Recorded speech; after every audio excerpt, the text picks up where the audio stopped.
ইয়া হাবিবাল্লাহ নবী গো, ও প্রাণের নবী গো, আমার বাবা আমার উপার্জিত অর্থগুলো নিজের মতো করে খরচ করতে চায়। ওরে যুবক, তোমরা প্রাণ উজাড় করে শোনো রে যুবক, আমার মনে হয় এখনকার যুবকেরা যেমন ভাবে ইসলাম থেকে দূরে চলে যাচ্ছে, মোবাইলের মাধ্যমে ইহুদি নাসারাদের চর্চা করছে, সংস্কৃতির চর্চা নিয়ে রাত দিন ঘুরতেছে। আমার মনে হয় আগামী দিনে ওই যুবকেরা মা বাবা কি প্রেম সেটাই তারা বুঝবে না। এখনো সময় আছে গো। আমি আমার মা বোনদেরকে বলবো, সন্তানগুলোকে কোনো না কোনো হক্কানি আলেমের সাথে তুমি প্রেমের ডোরি লাগিয়ে দাও, না হয় ভবিষ্যৎ পুরো অন্ধকার। ওরে যুবক, বাবার ইজ্জত আল্লাহর কাছে কত বেশি রে। একজন আমার নবীজির কাছে নালিশ নিয়ে গেল, নবী গো, আমার বাবা আমার উপার্জিত সম্পদগুলো নিজের মতো খরচ করতে চায় গো রাসূল। এবার আমার রাসূল একটা ডাক দিয়ে বললেন, রে পাগল, শুনে নাও রে, শুধু তোমার উপার্জিত সম্পদ না, তুমি নিজেও তো তোমার বাবার সম্পদ। জোরে জোরে বলুন না সুবহানাল্লাহ। তার মানে বাবা শুধু আমার পকেটের টাকা না রে, বাবা যদি চায় আমাকেও বাবার ইচ্ছে মতো করে ইউজ করতে পারবে। আমি একটা বাড়ির জন্য বাবাকে না করে ধমক দিতে পারবো না। বলো হুজুর, কারণ আমি একটা কথা আজকে চ্যালেঞ্জ করে বলে যাই হালিশ শহর থেকে, বন্ধুরে, পৃথিবীতে এমন কোন পিতা মাতা নাই রে যেটা সন্তানের কষ্ট হবে সেটাই তাদেরকে চাপিয়ে দেয়। আছে দাদা ভাই, কথা বলেন না? আছে? পৃথিবীতে কোনো বাবা মা চায় না রে সন্তানের কষ্ট হোক, কিন্তু মনের অজান্তে অনেক সন্তান বাবা মার কলিজায় আগুন দেয়। ও বন্ধু, তুমি মায়ের চেহারার দিকে মায়া করে তাকাও। তাকাইয়া যদি তুমি মায়ের চেহারার দিকে তাকাইলে যদি মনে হয়, আল্লাহ গো, আমার মাটা শুকিয়ে গেছে, আমার মা চেহারাটা কেমন জানি হয়ে গেছে, চক্ষুগুলো উপর থেকে নিচের দিকে চলে গেল, না জানি কি হয়েছে গো আল্লাহ। আমার মায়ের দিকে তাকাইলেন, তোমার অন্তরে যখন ব্যথা লাগবে, আমার আল্লাহটা ডাক দিয়ে বললেন, হাবিব, আপনি জানায়া দেন ওই পাগলকে রে, আমি আল্লাহ এত বেশি খুশি হয়েছি, সে তার মায়ের দিকে তাকাইয়া আফসোস করতেছে, অনুশোচনা করতেছে, কি জানি হলো রে। আমি ওই সন্তানের আমল নামায় একটা হজের সওয়াব আমি দিয়ে দিলাম। তুমি কাহুরে বানাইলা সফিউল্লাহ, তুমি কাহুরে বানাইলা নাজিউল্লাহ, মোর নবীকে বানাইলা তুমি, মোর নবীকে বানাইলা তুমি নূর মুহাম্মদ সাল্লাল্লাহ। লা ইলাহা ইল্লাল্লাহ, লা ইলাহা, লা ইলাহা ইল্লাল্লাহ মুহাম্মাদুর রাসূলুল্লাহ সাল্লাল্লাহু আলাইহি ওয়াসাল্লাম। আল্লাহ আল্লাহ আল্লাহ আল্লাহ আল্লাহ আল্লাহ আল্লাহ আল্লাহ আল্লাহ আল্লাহ আল্লাহ আল্লাহ।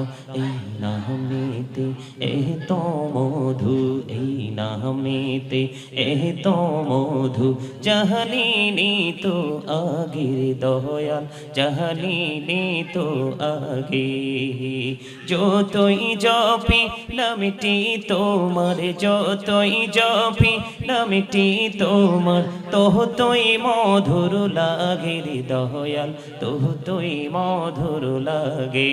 আল্লাহ আল্লাহ আল্লাহ আল্লাহ আল্লাহ আল্লাহ আল্লাহ আল্লাহ আল্লাহ আল্লাহ। প্রেমের আলাপ করে গো নবী মেরাজেতে যাইয়া, দয়াল প্রভু দিলেন মেরাজ, দয়াল প্রভু দিলেন মেরাজ মুমিনের লাগিয়া। আল্লাহ আল্লাহ আল্লাহ আল্লাহ আল্লাহ আল্লাহ আল্লাহ আল্লাহ আল্লাহ আল্লাহ আল্লাহ আল্লাহ। এলাহ দো রিহি আর মাঝে, এলাহ দো রিহি আর মাঝে, কিসের করো খেলা, পিছের দিকে চাইয়া দেখো, পিছের দিকে চাইয়া দেখো, ডুবে যাই তোর বেলা রে।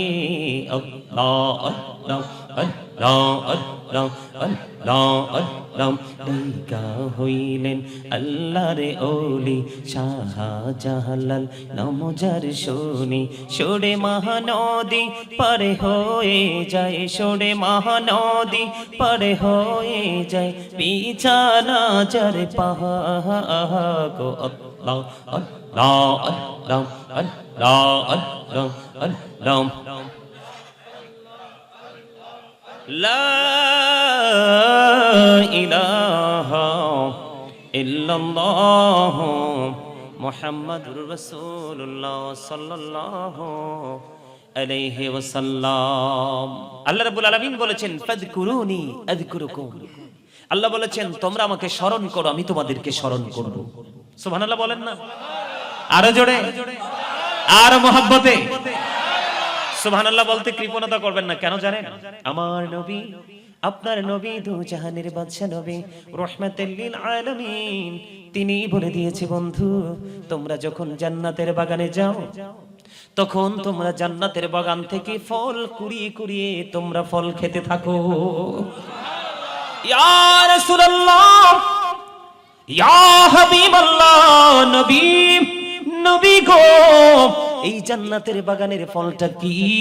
হাদিস শরীফের মধ্যে এসেছে আপনার আমার প্রাণের নবী তিনি বলে দিয়েছেন সুবহানাল্লাহ ওয়ালহামদুলিল্লাহ লা ইলাহা ইল্লাল্লাহ সুবহানাল্লাহ আলহামদুলিল্লাহ লা ইলাহা ইল্লাল্লাহ লা ইলাহা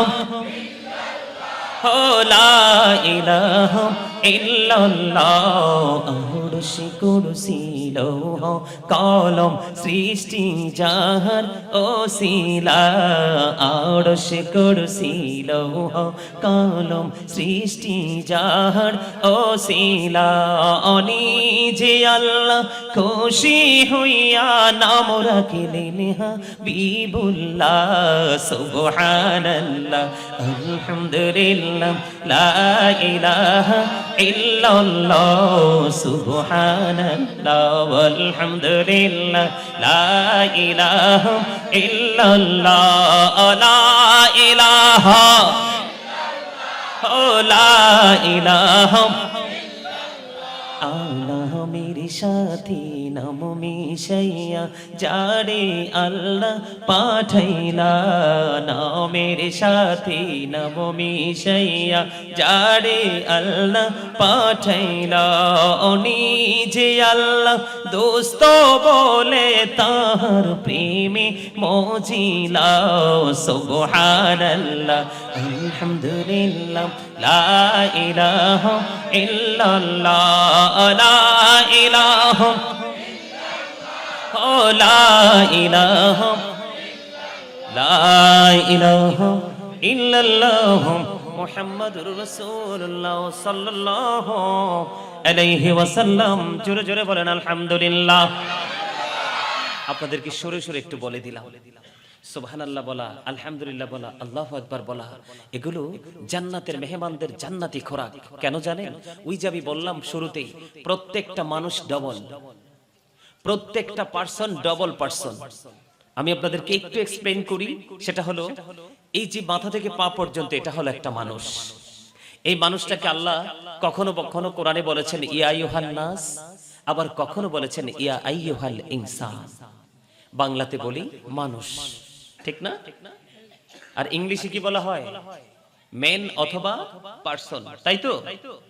এটা হলো মাথা থেকে পা পর্যন্ত বডিটা। এই বডিটার একটা খাবার আছে, এই মানুষটার একটা খাবার আছে যেটা পৃথিবীর যেই কোনো জায়গায় অ্যানাদার প্লেস যেই কোনো জায়গায় গেলে এই দেহের এই মানুষের খাবারটা পাওয়া যায়। যায় কি যায় না? নিজের ঘরে আছে, চায়ের দোকানে আছে, চাচার ঘরে আছে, আত্মীয়র বাড়িতে আছে, যেখানে যান এই বডির খাবার আপনি পেয়ে যান। পান কি পান না? কিন্তু একটু এক্সক্লুসিভ হলো ভিতরটা, যেটাকে আল্লাহ রাব্বুল আলামিন বলেছেন say the soul is the order of my lord কওলি রূহু মিন আমরি রব্বি, first tense, present tense, future tense, অতীত, বর্তমান, ভবিষ্যৎ। আল্লাহ রাব্বুল আলামিন বলেছেন আত্মাটা জাস্ট আল্লাহর একটা ওয়ার্ডার, যেটা ভিতরের মানুষ। এটার কোনো ক্ষয় নেই, এটার কোনো বিনাশ নাই, এটার কোনো মরণ নেই। এটা জাস্ট প্লেস চেঞ্জ করে, জায়গা পরিবর্তন করে। এই মানুষ ভিতরের যে মানুষটা, আত্মাটা, এটার খোরাক কিন্তু আপনি যেই কোনো জায়গায় গেলে পাবেন না। পাবেন কোথায়? মসজিদে। পাবেন কোথায়? কোরআন তেলাওয়াত করতে যখন বসবেন তখন। পাবেন কোথায়? আজকের এই নৌরানি জলসার মতো জলসায় যখন যাবেন। তাহলে এই জায়গাটাকে একটু ব্যতিক্রম ভাবে গুরুত্ব দিতে হবে। এই দেহের খাবার হলো চা, বিস্কিট, ভাত, বিরিয়ানি, যা সব। আর রুহের খোরাক হলো নামাজ, রোজা, হজ, যাকাত, কোরআন তেলাওয়াত, মানে সব ধরনের আমল। সুবহানাল্লাহ বলেন না? তাহলে এই জন্যই জান্নাতীদের জন্য জান্নাতি খোরাক হলো জান্নাতের বাগানে, এগুলো হলো মাওলার জিকির। সুবহানাল্লাহ বলেন না? জিকির করতে হলে মন প্রাণ উজাড় করে করতে হবে। রাসূল বলেছেন জিকিরটা জবান দিয়েও করা যায়, অন্তর দিয়েও করা যায়, দুটোকে মিলিয়ে যে জিকির করা হয় এটাই হলো সবচেয়ে উত্তম জিকির। আরো জোরে বলেন না সুবহানাল্লাহ? কোন ধরনের কোন অজুহাত কর দেওয়া চলবে না। তাহলে আমাদের জবানকে আল্লাহর জিকিরে নিয়োজিত। বলে হুজুর কথা বলবো না? অবশ্যই বলবো কথা, কথা না বললে পথ চলবো কি করে? কিন্তু এই কথা বলবো প্রয়োজনে, অপ্রয়োজনে না। কথা বুঝতে পারছেন? এবার আসেন, আমি যে দুরূদ পড়ছি, অনেকে কিন্তু দুরূদ পড়েন নাই। ম্যাক্সিমাম লোকই দুরূদ পড়েছেন, কিন্তু অনেকেই দুরূদ পড়েননি। অথচ দুরূদের মর্যাদা কত জানেন? আজকের এই যে সময় যাচ্ছে এটা কিন্তু জুম্মার দিন যাচ্ছে। কিসের দিন? বন্ধুরে আমার, আমার নবী, আপনার নবী রাহমাতুল লিল আলামিন নবী, তিনি বলে দিয়েছেন, ও পৃথিবীর মানুষ, আমার পাগল উম্মতেরা, তোমরা শুনে রাখো, জুমার দিনে কেউ যদি আমি নবীকে ভালোবেসে, তার মানে আপনি যদি রাসূলকে ভালোবাসিয়া জুমার দিনে মাত্র 80 বার যদি দরুদ পড়তে পারেন, আমার রাসূল জানিয়ে দিয়েছে আপনার 80 বছরের সগীরা গুনাহ আমার আল্লাহ মাফ করে দেয়। তাহলে দরুদ পড়লে লাভ না লস? আর জোরে বলেন। বন্ধুরে আমার, শুধু এখানে ক্ষান্ত নই, হযরত আনাস রাদিয়াল্লাহু তাআলা আনহু থেকে হাদিস খানা বর্ণিত। হাদিস খানা এসেছে বন্ধু দাইলামি শরীফের মধ্যে। আমার নবী, আপনার নবী রাহমাতুল লিল আলামিন নবী, তিনি বলে দিয়েছে, কেউ যদি মদিনাওয়ালার সাথে প্রেমের ডুরি লাগাইয়া প্রতিদিন যদি কেউ 1000 বার দুরূদ পড়তে পারো গো, আমার রাসূল বলেছে জান্নাত না দেখা পর্যন্ত তোমার মরণ হবে না। তাহলে রাসূলকে ভালোবেসে দুরূদ পড়লে লাভ না লস? আরো জোরে বলেন না, লাভ না লস? আমি তোমার প্রেমের ভিখারি ইয়া রাসূলুল্লাহ, আমি তোমার প্রেমের ভিখারি ইয়া রাসূলুল্লাহ, ইয়া হাবিবাল্লাহ, আমি তোমার প্রেমের ভিখারি ইয়া রাসূলুল্লাহ, ইয়া হাবিবাল্লাহ, আমি তোমার প্রেমের ভিখারি। তোমার প্রেমের গোড়া সুরে নাই যে তুলনা, নাই যে তুলনা, গোড়া সুরে নাই যে তুলনা। তোমার প্রেমে জিন্দা হলো উস্তুনে হান্নানা ইয়া রাসূলুল্লাহ, আমি তোমার প্রেমের ভিখারি ইয়া রাসূলুল্লাহ, ইয়া হাবিবাল্লাহ, আমি তোমার প্রেমের ভিখারি, আমি তোমার প্রেমের ভিখারি ইয়া রাসূলুল্লাহ।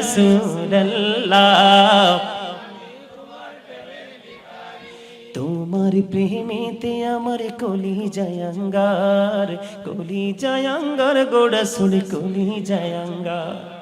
তোমার প্রেমেতে আমার কলিজায় আঙ্গার, কলিজায় আঙ্গার, গোড়া শুনে কলিজায় আঙ্গার।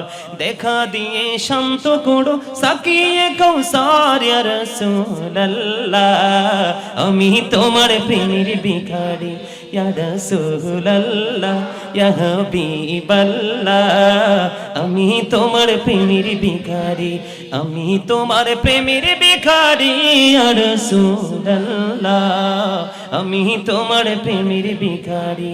এই যাবটাও দেখাও ধন্য করো মোরে, ধন্য করো মোরে গো রাসূল, ধন্য করো মোরে। এই যাবটাও দেখাও ধন্য করো মোরে, ধন্য করো মোরে গো রাসূল, ধন্য করো মোরে। তোমার দিদার বিহনে পরাণ যে বাঁচে না ইয়া রাসূলুল্লাহ, আমি তোমার প্রেমের ভিখারি, বলেন ইয়া রাসূলুল্লাহ, ইয়া রাসূলুল্লাহ, ইয়া হাবিবাল্লাহ, আমি তোমার প্রেমের ভিখারি। মারহাবা, আরো জোরে মারহাবা। মোটামুটি হইছে 45%। মারহাবা কিন্তু মজার হয় নাই। মারহাবা মানে আমরা ধন্যবাদ দিলেন আর কি। তো এত সুন্দর করে গজল গাইলে কি একটা ধন্যবাদটুকু পাওয়ার যোগ্যতা রাখি না? কথা বলেন। তাহলে মারহাবা নেক্সট টাইম কি জোরে হবে না আস্তে হবে? আরো জোরে বলেন। কিভাবে হবে? হৃদয়ের গভীরে রেখেছি যারে, নূর নবীরে আমার প্রিয় নবীরে, নূর নবীরে আমার প্রিয় নবীরে।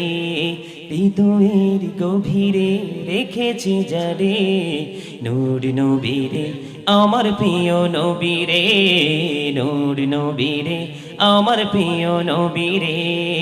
অন্যায় অনাচারে ভরা ছিল, জগৎ ভরা ছিল, দয়াল নবী মায়ার নবী এসে সবই দূর করিল, দয়াল নবী মায়ার নবী এসে সবই দূর করিল। এমন নবীর শানমান কি করে করি বয়ান, এমন নবীর শানমান কি করে করি বয়ান, সেই নবীকে ভালোবাসি মনে প্রাণে রে, নূর নবীরে আমার প্রিয় নবীরে, নূর নবীরে আমার প্রিয় নবীরে। হৃদয়ের গভীরে রেখেছি যারে, হৃদয়ের গভীরে রেখেছি যারে, নূর নবীরে আমার প্রিয় নবীরে, নূর নবীরে আমার প্রিয় নবীরে। মারহাবা, আরে আর জোরে বলেন মারহাবা, আর জোরে বলেন মারহাবা। গজল গাওয়ার মানে কি বুঝেন? আপনাদেরকে একটু এনার্জি দেওয়া। মারহাবা বলেন। আমাদের প্রধান অতিথি যখন গজল ধরেছি, ওনার চেহারার মধ্যে অনেক সৌন্দর্য বর্ধিত মিষ্টি হাসি ফুটে উঠেছে, ঠিক কিনা বলেন? যেটাকে ইংলিশে বলা হয় বিউটিফুল স্মাইলিং, ঠিক কিনা বলেন? আপনারা তো হাসতে পারেন নাই। হাসি মানুষের জীবনকে সুস্থ রাখার জন্য গুরুত্বপূর্ণ ভূমিকা রাখে, এটা আমার রাসূলের হাদিস। তবে অতিরিক্ত হাসা যাবে না, অতিরিক্ত হাসলে অন্তর মারা যায়। কথা কি বুঝতে পেরেছেন? আলোচনায় কিন্তু আমি মূল আলোচনায় ঢুকি না, আমি ঢুকবো। তবে আপনাদেরকে আমার কাছে মনে হয় যে ভেরি উইক, কিন্তু আপনাদেরকে স্ট্রং হতে হবে। কি হতে হবে? কারণ আল্লাহ রাব্বুল আলামিন দুর্বল ঈমানদারের চাইতে শক্তিশালী ঈমানদারকে বেশি পছন্দ করে। আমরা কি দুর্বল থাকবো নাকি সফল হব? আরো জোরে বলেন, আরো জোরে বলেন, মহব্বত করে বলেন, ঠিক আছে? তাহলে আমরা দুরূদ বেশি বেশি করে পড়বো, জিকিরও দুটোই আমাদের জীবনে গুরুত্ব অপরিসীম, ঠিক কিনা বলেন? যেমন আমি যদি আপনাদেরকে একটু না বুঝাই তাহলে একটু গ্যাপ থেকে যায়। জিকির মানে কি? জিকির হলো আরবি শব্দ, বাংলাতে বলা হয় স্মরণ, ইংলিশে এটাকে বলা হয় রিমেম্বার। সুবহানাল্লাহ বলা এটাও জিকির, আলহামদুলিল্লাহ বলা এটাও জিকির, আল্লাহু আকবার বলা এটাও জিকির, লা ইলাহা ইল্লাল্লাহ বলা এটাও জিকির, কাউকে ভালো কাজের জন্য ডাকা এটাও জিকির, কাউকে খারাপ কাজ করতে দেখলে তাকে থামিয়ে দেওয়ার চেষ্টা করা এটাও জিকির, নামাজে দাঁড়িয়েছেন ওটাও জিকির, হজে গেছেন ওটাও জিকির। তবে হজ হলো জিকিরের জুলুস আর নামাজ হলো জিকিরের জলসা। যেই জিকিরটা একই জায়গায় দাঁড়িয়ে এবং বসে সম্পন্ন করা হয় ওটাকে বলা হয় জিকিরের জলসা, আর যেই জিকিরটা বিভিন্ন জায়গা পরিদর্শন করে সম্পন্ন করতে হয় ওটাকে বলা হয় জিকিরের জুলুস। সুবহানাল্লাহ বলেন। তবে হজ তো সবার হাতের নাগালে না, কিন্তু নামাজ সবার হাতের নাগালে, ঠিক বলছি তো? এখন নামাজ নামক জিকির আপনি করবেন। এখন কিন্তু শীত চলে আসছে, আপনাদের চট্টগ্রামে কিন্তু শীত নাই, ঠান্ডা নাই। আমি কিন্তু এটা বুঝতে পেরেছি। আমি গত প্রোগ্রামেও কিন্তু পড়ে গেছি, কোটি পড়ে গেছি। কিন্তু আজকে এটা নিয়ে আসছি কেন? আমি জানি চট্টগ্রামে যদিও শীত পড়তেছে কিন্তু আপাতত চট্টগ্রামে ঠান্ডা নেই। আসলে এত পাতলা পড়েছি তারপরে অনেক গরম, মানে আমার কাছে লাগতেছে। যাই হোক, আমি জিকির নিয়ে আপনাদেরকে ছোট্ট করে শেষ করে দিচ্ছি টপিকটা। আপনি যে জিকির করলে আপনি কতটা মর্যাদার অধিকারী হবেন। সম্মানিত উপস্থিতি, আমি প্রায় ওয়াজে এক্সাম্পলটা দেই। ধরেন আমার সামনে এই মাইক্রোফোনটা, কি এটাতে একটু ময়লা আছে, আমি এই মুহূর্তে ময়লা দূর করতে হলে আমাকে টিস্যু ইউজ করতে হবে। এই মুহূর্তে আমার কাছে সহজ উপায় হলো, ময়লা পরিষ্কার করার সহজ উপকরণ হলো টিস্যু, তাই না? টিস্যুটা দিয়ে মেসেজ দিলে ময়লা দূর হয়ে যাবে, এটা ফেলে দিব, তাই তো? ঠিক আপনার আমার প্রাণের রাসূল তিনি বলেছেন, বান্দারে, ও আল্লাহর বান্দা, যখন তুমি মালিককে ভালোবেসে বেশি প্রাণ উজাড় করে জিকির করতে থাকো, এই জিকিরের কারণে তোমার অন্তর থেকে ময়লাগুলো পরিষ্কার হতে থাকে।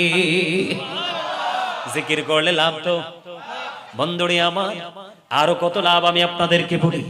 আল্লাহর হাবিব সরকারি মদিনা তিনি শীতের দিনে বের হলো।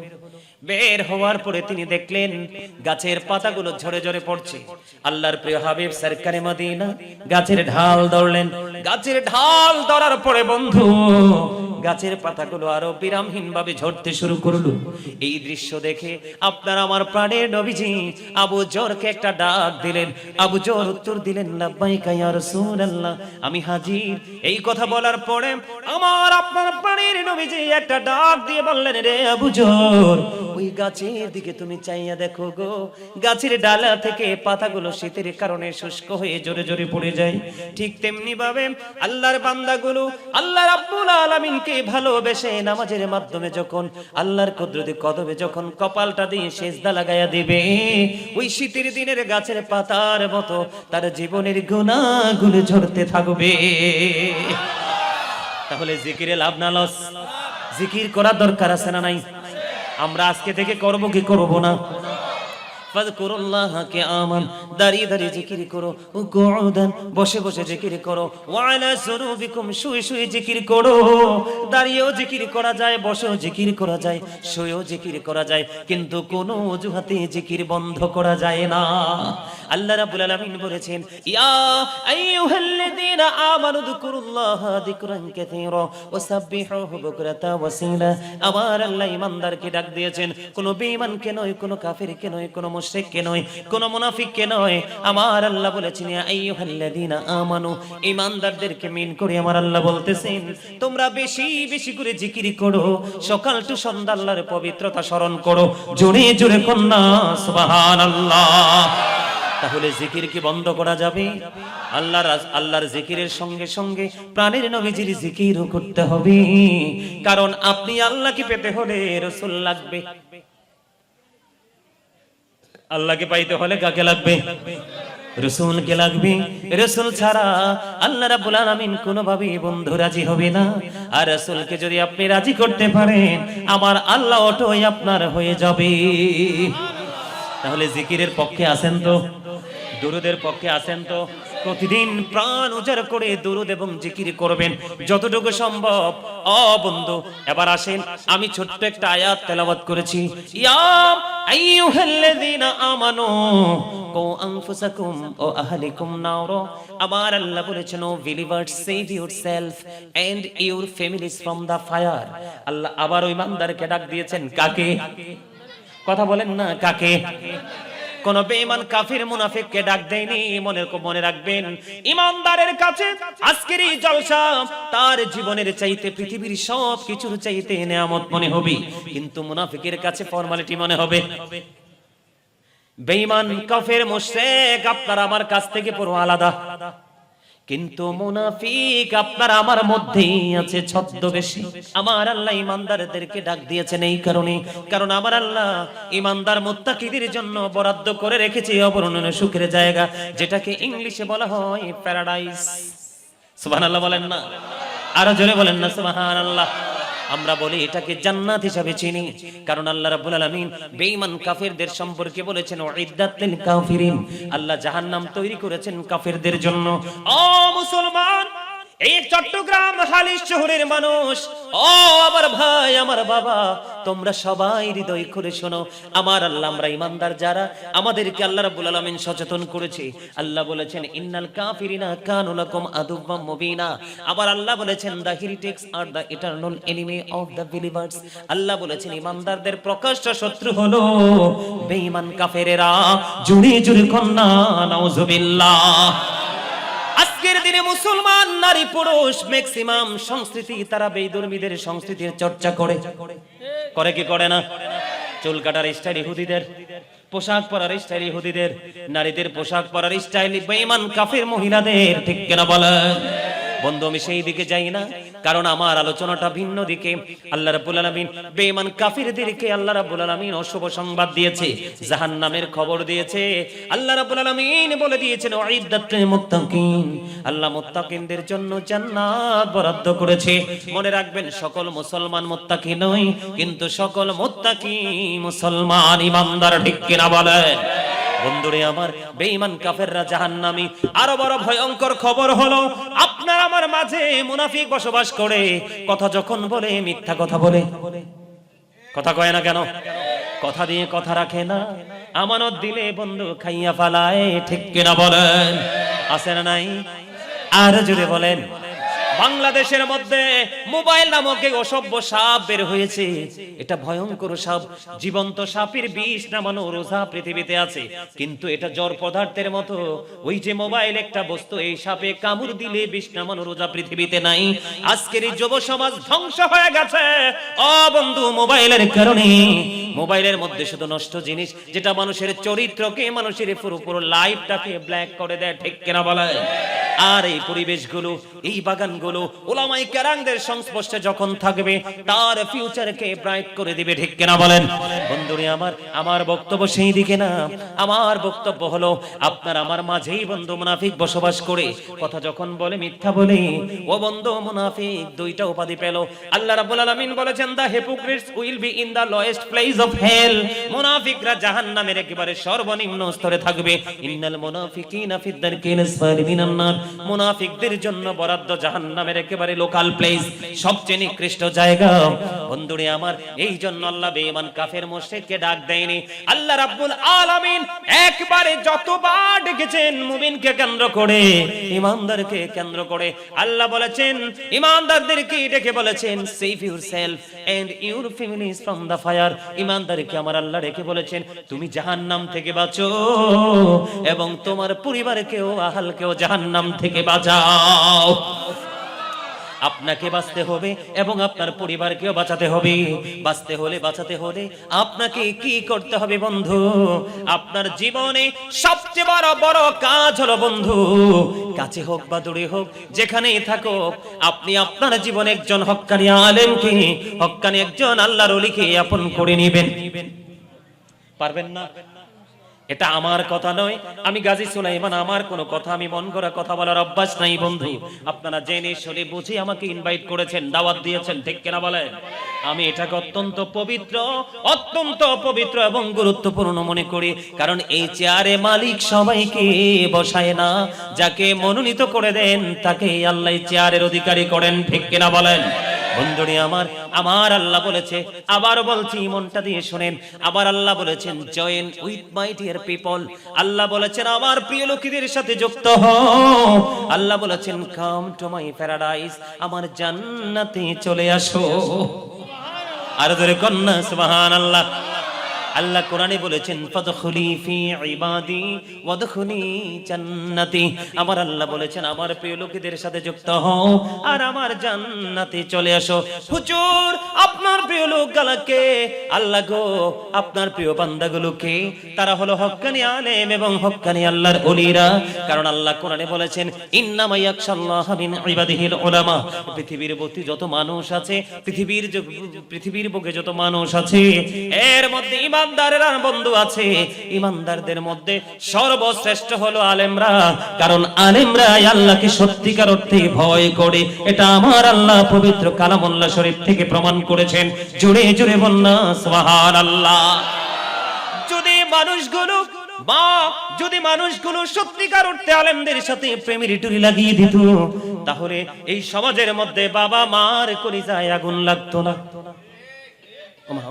বাবা আমার কথা কোন একটু থেমে গেলেন জন, এদিক তাকান।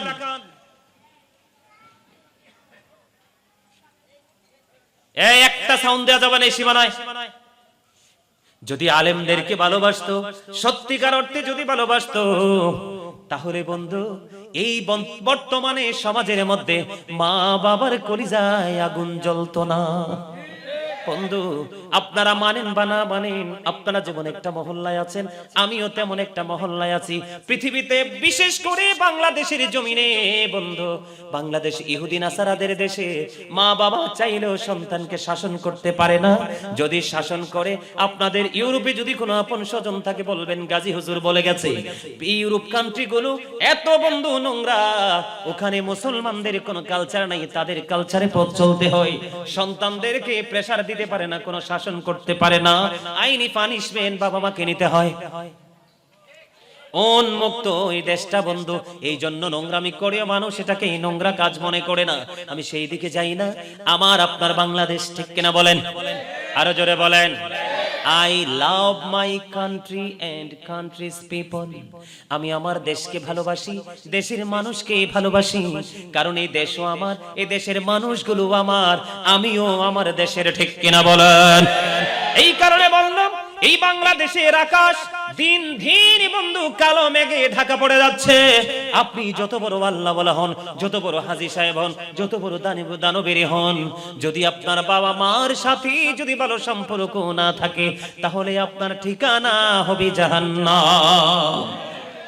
কারণ আপনারা বলে গেলে চলবে না, paradise of the child under the feet of the mother, মায়ের পায়ের নিচে সন্তানের জান্নাত। ও বন্ধু, মিফতাহুল জান্নাতি সালাহ, নামাজ বেহেশতের চাবি, প্রেয়ার ইজ দ্য কি টু প্যারাডাইস। নামাজ হলো জান্নাতের চাবি, কিন্তু আপনি চাবি দিয়ে কি করবেন? আপনি তো জান্নাতি খুঁজে পাবেন না। কারণ মা বাবার সন্তুষ্টির মধ্যে যদি আল্লাহর সন্তুষ্টি থাকে, মায়ের ভালোবাসার সাথে যদি জান্নাতের সম্পৃক্ততা থাকে, তাহলে আপনাকে নির্দ্বিধায় মা বাবার সাথে সুসম্পর্ক রাখতে হবে। কথা বলেন না কেন? কি বলেন দাদা ভাই? আমার কথা ঠিক কিনা? বুঝে আসে কিনা? আমার কথা নয় বন্ধু, মায়ের পায়ের নিচে সন্তানের জান্নাত। আমি আপনাদেরকে বলে দেই বন্ধু, মা বাবাকে ভালোবাসা ফরজ, তাদেরকে শ্রেষ্ঠ অনারেবল পারসন মনে করে অনার করা ফরজ, তাদেরকে সর্বশ্রেষ্ঠ রেসপেক্টের জায়গায় রাখা সন্তানের জন্য ফরজ। এই জন্য আমি বলি, we should Obi our parents. আমাদের প্রত্যেকের উচিত আমাদের পিতামাতাকে মান্য করা, তাদেরকে ভালোবাসা, তাদের কমান্ড মেনে চলা, কারণ মা বাবা হলো আপনার জান্নাতের মালিক। ঠিক কিনা বলেন? আরো জোরে বলেন। আমার আপনাদের পছন্দ হয় নাই না? হইছে হইছে। আপনার যে পছন্দ হইছে এটা আমি শুরু থেকেই বুঝতে পারছি। আমার দাদা ভাই আমারে পছন্দ করছে, কারণ আপনাদের চেহারায়, আপনাদের বডি বোঝা যায়। কিছু লোক পছন্দ করছে, আর কিছু লোক এখনো পছন্দ করতে পারে নাই। হ্যাঁ, you are very good person. এই যে আপনার সামনেরটা ভেরি সুইট, আলহামদুলিল্লাহ বলেন। আর আরো জোরে, আরো জোরে আলহামদুলিল্লাহ বললে কি লস আছে? সমস্ত প্রশংসা আল্লাহর জন্য। আসলেই তো আমার স্রষ্টাই তো সকল প্রশংসার মালিক, ঠিক কিনা বলেন? কেন জানেন? কেন জানেন? বলবো, একটু বলবো। আল্লাহ বলেছেন, ফি আই সূরাতিম মা শাআ রাক্কাবাক। আল্লাহ ক্রিয়েটেড দ্য মাইন্ড। আল্লাহ বলতেছে আমাদেরকে নাকি আল্লাহর মন মতো করে আল্লাহ বানাইছে। চট্টগ্রামের মানুষ, বাংলাদেশের বিভিন্ন জেলার মানুষ এখানে আছেন বন্ধু, হৃদয় খুলে শোনো গো। আমার আল্লাহ কোরআনে বলতেছে সূরা ইনফিতরের মধ্যে 30 পাড়ায়, যে আল্লাহ আল্লাহর বান্দাগুলোকে আল্লাহর মন মতো করে বানাইছে, ইচ্ছে মতো করে বানাইছে, নিজের ইচ্ছে মতো করে ক্রিয়েট করেছে, সৃষ্টি করেছে। আপনি আল্লাহর প্রিয় বান্দা হিসাবে একটা বার বুকে হাত দিয়ে বলেন তো, আপনি শুরু থেকে শেষ পর্যন্ত, সকাল থেকে বিকেল পর্যন্ত কতটুকু সময় আপনি আল্লাহর ইচ্ছে মতো পথে চলতে পেরেছেন? নিজের বিবেকের কাঠগড়ায় আপনি কিছু সময়ের জন্য দাঁড়িয়ে যান, আপনাকে কেউ বিচার করতে হবে না বন্ধু। আপনার আদালতে আপনি নিজেই অটো অ্যারেস্ট হয়ে যাবেন, ঠিক কিনা বলেন? 30 পারায় আরেকটা সূরা আছে, সূরা 3। কি শুনছেন নি? ওয়াত্তিনি ওয়াযাইতুন ওয়া তুরি সিনিন। আসেনি সূরাটা? আল্লাহ রাব্বুল আলামিন বলেছেন, লাকাদ খালাকনাল ইনসানা ফি আহসানি তাকওয়িম। আল্লাহ এখানে কি বলে জানেননি? ও বন্ধু, সৃষ্টি জগতের মধ্যে যা কিছু আছে রে, সব কিছুর চাইতে সুন্দর করে আমার আল্লাহ আমাদেরকে বানাইছি। সুবহানাল্লাহ বলেন না। আমাদের মূলে কে? আমাদের মূলে কে? আমাদের রাসূল। আমাদের মূলে কে? ওমামা বুঝেন না? সহজ হিসাব তো। রাসূল বলছে, I am from the light of Allah and everything has been created from my light. জোরে বলেন না আল্লাহু আকবার। আরে আরে জোরে সুবহানাল্লাহ বলেন না। তাহলে আল্লাহ ইচ্ছে মতো করে বানাইছে, সুন্দর করে বানাইছে। আমাদেরকে আল্লাহর মন মতো ইচ্ছে মতো পথে চলা উচিত না? ইচ্ছে মতো পথ চলার জন্য এই পথ চলার মধ্যে এটা একটা। আজকে যারা এত সুন্দর বাগান পাওয়ার পরে আসতে পারেনি, তারা হতভাগা। জীবনের সময়ের হিসাব কিন্তু আল্লাহর কাছে দিতে হবে। আজকের দিনের হিসাব যারা এই সময়কে কাজে লাগান নাই, কিভাবে দিবেন হিসাব? বন্ধুরে আমার, আমি যেই দিকে যাইতেছিলাম, যদি পৃথিবীর মানুষ আলেমদের কথাগুলো শুনতো, মানতো, তাহলে বাবা আমার কলিজায় আগুন জ্বলতো না। কারণ বাবা মাকে ভালোবাসা ফরজ, তাদেরকে কষ্ট দেওয়া হারাম। বন্ধু, এটার সাথে আরেকটা জিনিস যুক্ত আছে। বলে হুজুর কোনটা? আমাদের বর্তমানে বাবা মার কোলে যদি কন্যা সন্তান আসে, তারা বেজার হয়। হয় কি হয় না? কিন্তু ছেলে হইলে খুশি হয়। আমি কিন্তু ছেলেকে ছোট করে দেখছি না, আমি ছেলেদেরকে খাটো করে দেখছি না। বাস্তবতা থেকে বলছি, আপনি বাস্তবতাকে এড়িয়ে যেতে পারবেন না। আমার আসল বাস্তবতাকে অনেক বেশি মূল্যায়ন করেছে। বাংলাদেশের ইতিহাসে আপনারা যারা আছে কিনা জানি না, আমার জীবনে আমি কোনোদিন শুনিনি কোন কন্যা সন্তান, কোন মেয়ে তার বাবা মাকে বোঝা মনে করে কোন বৃদ্ধাশ্রমে দিয়ে এসেছে। ঠিক না বেঠি? বাংলাদেশের ইতিহাসে আপনি একটা প্রমাণ দেখাতে পারবেন না কোন মেয়ে তার বাবাকে বৃদ্ধাশ্রমে দিয়েছে, মেয়ে তার মাকে বৃদ্ধাশ্রমে দিয়েছে। নিজের জীবন বাজি রেখে বন্ধু রাস্তায় মানুষের বাড়িতে কাজ করে বাবা মার শখ পূরণ করার চেষ্টা করেছে। কিন্তু আপনি দেখেন বর্তমান প্রেক্ষাপটে এসে ম্যাক্সিমাম সন্তানেরা, ম্যাক্সিমাম ছেলেরা গ্রাজুয়েশন করে বড় বড় অফিসার হয়ে গেল। ম্যাক্সিমাম সন্তানেরা অফিসার বউ বিয়ে করার পরে বাবা মা ঠিকানা হয়ে চিরকষ্টের জায়গা বৃদ্ধাশ্রম। কথা বলেন না কেন? আছে না নাই? আরো জোরে বলেন, আছে না নাই? তাহলে আমি আপনাদেরকে বোঝাতে চাই, এটার কারণ হলো এই যে ডিসটেন্সটা তৈরি হলো, সেটার কারণ হলো বর্তমানে মেয়েরাকে অবহেলা করে। অথচ একটা বাবা যদি দুইটা কন্যা সন্তানের মালিক হয়, তার জন্য দুইটা জান্নাত। সুবহানাল্লাহ বলেন না। হাদিসের রাবী বলেছেন, আমি একটার কথা জিজ্ঞেস করিনি, একটার কথা জিজ্ঞেস করলে আমার নবী বলতো একটা কন্যার বাবারও একটা জান্নাত। সুবহানাল্লাহ বলেন না। আরো জোরে। বন্ধু, মেয়ে হইলে আপনি রাগ হন। এখানে আরেকটা মজা আছে। আল্লাহ রাব্বুল আলামিনকে মূসা নবী প্রশ্ন করলেন, ওগো আল্লাহ, আপনি যখন খুশি হন কি করেন?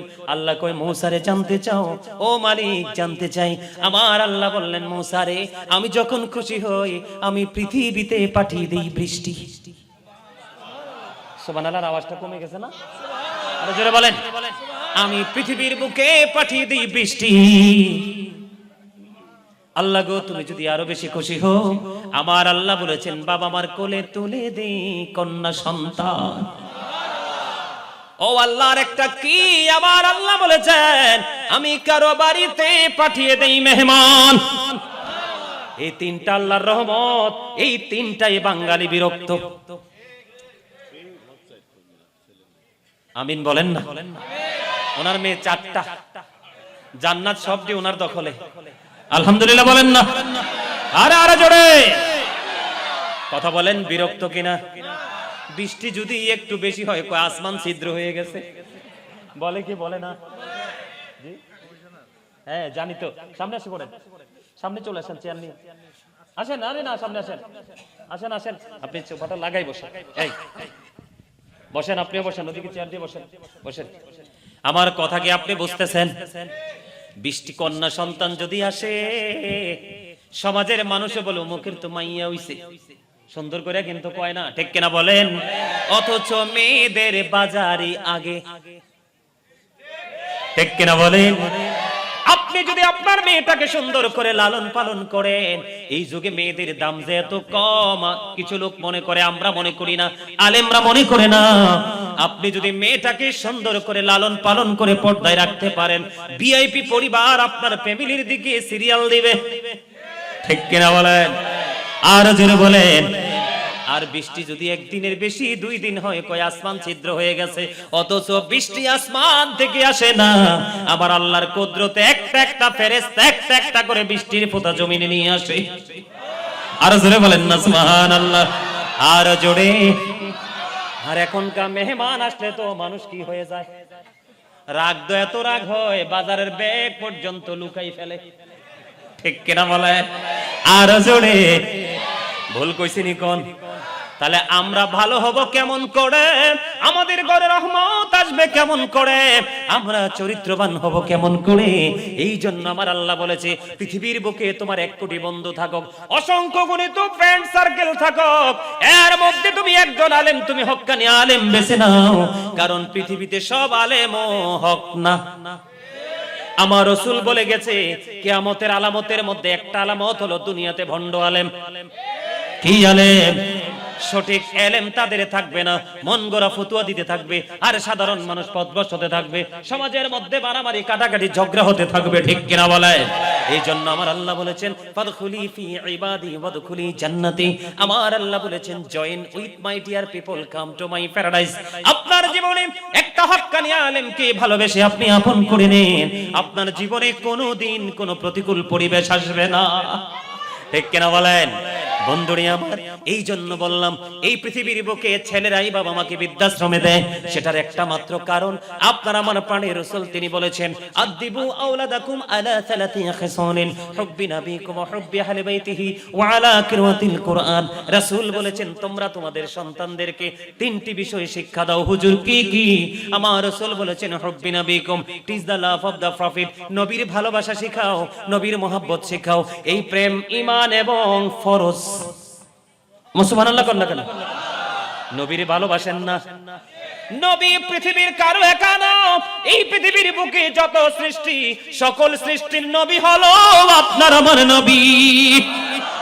তাহলে আমি প্রায় সময় বুকে হাত দিয়ে বলি, I am very successful person. তার কারণ হলো আমি আল্লাহর প্রিয় হাবিব হাবিবুল্লাহর উম্মত হতে পেরেছি। এর চেয়ে বড় খুশনসিব আমার জীবনে আর কিছু হতে পারে না। ঠিক কিনা বলেন? Of all the great religious personalities of all prophet, Muhammad Rasulullah sallallahu alaihi wasallam was the most successful. জোরে জোরে কন্যা সুবহানাল্লাহ। পৃথিবীর বুকে যতগুলো নবী রাসূল এসেছে, এর মধ্যে সকল নবীদের মধ্যে সবচেয়ে বেশি মোস্ট সাকসেসফুল, মানে সবচেয়ে বেশি সফল হলো আপনার আমার প্রাণের রাসূল। জোরে জোরে সুবহানাল্লাহ। এতে আমরা খুশি না বেজার? আর জোরে বলেন না। সবাই খুশি তো? আমেরিকার গবেষক মাইকেল এইচ হার্ট তিনি বলেন, the 100 a ranking of the most influential person in the history। 100 জন প্রভাবশালীর তালিকা করলেন, এর মধ্যে ইনফ্লুয়েন্সাল দ্বারা শ্রেষ্ঠ প্রভাবশালী হিসাবে আপনার আমার রাসূলকে আখ্যায়িত করলেন আমেরিকার গবেষক মাইকেল এইচ হার্ট। আল্লাহু আকবার। আরে ভাই, আমরা তো সেই নবীর উম্মত, আমরা লাইন ক্রস করব কেন? আমার রাসূল বলেছেন, আমি আমার উম্মতগুলোকে মাঝায় ধরে ধরে জাহান্নাম থেকে বাঁচাইতে চাই, কিন্তু আমার উম্মতগুলো হাত ফসকে জাহান্নামে চলে যায় শুধুমাত্র এই দুনিয়ার লোভে। কিসের লোভে? আমি আপনাদেরকে বলে দেই, সূরা আলে ইমরানের 185 নম্বর আয়াতের শেষ অংশে আমার আল্লাহ বলে দিয়েছেন, ওয়ামাল হায়াতুদ দুনিয়া ইল্লা মাতাউল গুরুর। ও বন্ধু, এই দুনিয়ার জিন্দেগি একটা ধোঁকা। কে বলেছে? আল্লাহ বলেছে। তাহলে আপনি রাসূলের আদর্শ বাদ দিয়ে নতুন রাস্তা তৈরি করে হাঁটছেন, আপনার শেষ ঠিকানা হলো জাহান্নাম। বুঝে আসেনি আমার কথা? আরো জোরে বলেন। এবার আসেন, অন্ধকার জগতে আমরা টাকা পয়সা দ্বন্দ্বলতের পিছে ছুটছি কার জন্য? নেক্সট প্রজন্মের জন্য, বন্ধু ভবিষ্যৎ আগামী দিনের প্রজন্ম, সন্তান সন্ততি নাতি নাতকুনের জন্য, তাই তো? আমার আল্লাহ কোরআন শরীফের 19 পারা সূরা শুআরার 88 নম্বর আয়াতে বলেছেন, ইয়াউমা লা ইয়ানফাউ মালু ওয়ালা বানুন। ও বন্ধু, আপনার ধন সম্পদ সন্তান সন্ততি আসল দিনে কোনো কাজেই তো আসবে না। তাহলে আপনি কার জন্য করছেন? ও বন্ধু, আপনাকে আমি বলে দেই, পরে আলোচনাটা করব, এখন এই দিকে যাইতে চাই না। আমি আপনাদেরকে বলে দিতে চাই, আপনারা আমার প্রাণের রাসূল সবাই বলেছেন শ্রেষ্ঠ। কোরআন বলে শ্রেষ্ঠ, হাদিস বলে শ্রেষ্ঠ, সবাই শ্রেষ্ঠ। আমরাও জানি আমাদের নবী সবার শ্রেষ্ঠ, ঠিক না ভাই? তাহলে আমরা শ্রেষ্ঠ নবীর উম্মত হয়ে শ্রেষ্ঠ হতে চাই কি চাই না? চাইতে হলে যেই বিষয়গুলো মানতে হবে, এর মধ্যে গুরুত্বপূর্ণ একটা বিষয় হলো আপনার বাবা মা। এই বাবা মারকে সন্তান কেন মানছে না? সন্তান কেন বাবা মাকে ওভারটেক করতেছে? সন্তান কেন বাবা মাকে অপমান করে পথ চলতেছে? তার একটা মাত্র কারণ, রাসূল বলেছেন, তোমরা তোমাদের সন্তানদেরকে তিনটি বিষয় শিক্ষা দাও। একটা হলো হুব্বি নবিকুম, is the love of the prophet, নবীর ভালোবাসা শেখাও। এরপরে বলেছেন হুব্বি আহলে বাইতিহি, নবীর আহলে বাইতের ভালোবাসা শেখাও, নবীর পরিবারের ভালোবাসা শেখাও। ওই ভালোবাসা ঈমান এবং ফরজ। এরপরে আমার রাসূল বলেছেন, আলা কিরাতিল কোরআন, কোরআন তেলাওয়াত শেখাও। কয়টা বাবা মা কোরআন তেলাওয়াত শেখায়? ফজর যখন হয়, ফজরের আজান আগ থেকে মা সাজতে থাকে যে বাচ্চাকে নিয়ে কিন্ডারগার্টেনে যাবে, কিন্তু এই কিন্ডারগার্টেনের পিছনে একটা সাইল আছে, সেইটা হলো বন্ধু ইহুদিদের একটা পলিটিক্স, যেটা হলো কিন্ডারগার্টেন ইংলিশ মিডিয়াম আবিষ্কার করে দেয়। মুসলমানের ফোরকানিয়া মাদ্রাসা অটোই মারা যাবে। কি বলেন? ঠিক নেই, বুঝেননি, এগুলো মাথায় ঢুকে নেই। আমাদের মেসওয়াক করার কথা, ইহুদিরা কৌশল করে মেসওয়াক কেড়ে নিয়ে আমাদের হাতে তুলে দিয়েছে ডিজিটাল ব্রাশ। কথা বল না কেন? আমাদের মোটা কাপড় পরার কথা, বেঈমানেরা কৌশল করে ফেলুন জালের মতো পোশাক তৈরি করেছে, যে পোশাক পরার পরে নারীর অঙ্গ দেখা যায়। রাসূল বললেন, যেই নারী পোশাক পরার পরে তার বডি দেখা যায়, সেই নারী হলো উলঙ্গিনী, ল্যাংটা নারী। নাউজুবিল্লাহ বলেন না। আপনারা নারীদের কথা শুনেছেন, এবার আসেন আপনাদের ছেলেদের। ম্যাক্সিমাম ছেলেদের পরনে জিন্স প্যান্ট আছে না নাই? আরো জোরে। আমার সামনেও তো আছে। ওয়াজটা গুরুত্বপূর্ণ, বুঝে নিতে হবে। আপনার আমার প্যান্টটা পরার সিস্টেম কি, পোশাক পরার সিস্টেম কি? নারীর যেমন পর্দা করা ফরজ, পুরুষেরও পর্দা করা ফরজ। এদিকে তাকান, পুরুষের পর্দা হলো লুঙ্গি হোক, প্যান্ট হোক, পায়জামা হোক, ট্রাউজার হোক, যেটাই হোক, উপর দিয়ে থাকবে নাভি বরাবর, আর নিচে দিয়ে থাকবে টাকনোর উপরে। এখন ইমানদারের বাচ্চাদের পোশাক উপর দিয়ে নাভির নিচে আর নিচে দিয়ে টাকনোর নিচে। সায়েন্টিফিকদের বক্তব্য হলো, যেই পুরুষ টাকনোর নিচে পোশাক পরবে তার যৌবন শুকাবে। বিয়ের পরেও বিবি তুমি রাখতে পারবা না। বিবি তোমার কাছে শুধু ভালো কাপড় আর সুস্বাদু খাবারের জন্য আসে না। শ্রেষ্ঠ পাওয়া হলো, শ্রেষ্ঠ চাওয়া হলো স্বামীর ভালোবাসা। ঠিক কিনা বলেন? আর যেই নারীর পোশাকটা থাকার কথা একেবারে টাকনো পর্যন্ত, পায়ের পাতা পর্যন্ত ঢাকা, সেই নারীটা টাকনোর উপরে পোশাক পরা শুরু করেছে। ঠিক কিনা বলেন? আর জোরে বলেন। আর যেই পুরুষের টাকনোর উপরে রাখার কথা, সেই পুরুষ নিচে চলে গেল। এই দুটার কারণে নারী পুরুষ দুজনেই ক্ষতিগ্রস্ত, আর দুজনের ঠিকানাই হলো জাহান্নাম। এটার কারণ হলো ওই যে বাবা মা। এই জন্য আমি বলি, every parent should take care their children very carefully. প্রত্যেকটা পিতামাতার উচিত তাদের সন্তানের দায়িত্ব যত্ন সহকারে পালন করা। ঠিক কিনা বলেন? আপনি যদি নবীর ভালোবাসা শিখাতেন, সকল আদর্শ হৃদয়ে চলে আসতো। নবীর মহব্বত শিখাতেন, সকল নোংরামি দূর হয়ে যেত। ঠিক কিনা বলেন? বন্ধুরে আমার, এই কারণে আপনার সন্তান আপনাকে আঘাত দিচ্ছে, আপনার সন্তান আপনাকে খাবার খাওয়াচ্ছে না। আর একটা বড় সমস্যা হলো, এখনকার মারা সন্তানকে বুকের দুধ খাওয়ায় না। দাদা ভাই, ঠিক কিনা বলেন? এখনকার বাচ্চাদেরকে মা বুকের দুধ খাওয়ায় না, অথচ মা বাচ্চাটাকে জন্মের পরে 2 বছর দুধ খাওয়াতে হবে। ঠিক কিনা বলেন? 7 বছর যখন হবে নামাজের জন্য তাগিদ দিতে হবে। 10 বছরে যখন পা রাখবে বিছানা আলাদা করে দিতে হবে। নামাজ না পড়লে তাকে একটু হালকা পাতলা প্রহার করতে হবে। এই শিক্ষা কি আমাদের মধ্যে আছে? আর নবীর প্রেম, নবীর আহলে বাইতের প্রেম এবং কোরআন শিখাতে হবে। কিচ্ছু শিখাতে পারছি না, এই জন্য সন্তানও মানুষ হচ্ছে না।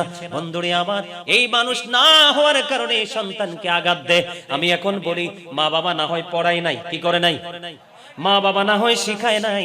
এখনকার ছেলেদেরকে আমি বলছি বন্ধু, তোমরা তো বুঝেছো, তোমরা তো শিখেছো, মোবাইলের মাধ্যমে সকল নষ্ট জিনিস ব্রেইনে ঢুকাতে পারো, কিন্তু মোবাইলের মাধ্যমে আলোচনা শুনে কি নিজের লাইফ স্টাইলকে চেঞ্জ করতে পারো না? ঠিক কিনা? এখন কিন্তু তুমি বাবা মাকে দোষারোপ করতে পারবা না। অনেক কষ্ট করে বাবা মার দোষটা আমি তুলে ধরেছি। আজকে থেকে সচেতন হয়ে যাবেন। না জানলে আমাকে ফোন দিয়ে বলবেন, এই যে মুস্তাকিম সহ তাদের কাছে আমার নাম্বার আছে, ফোন দিয়ে বলবেন হুজুর আমার বাচ্চা হইছে, কি করতে হবে, একটার পর একটা বলে দিব বন্ধু।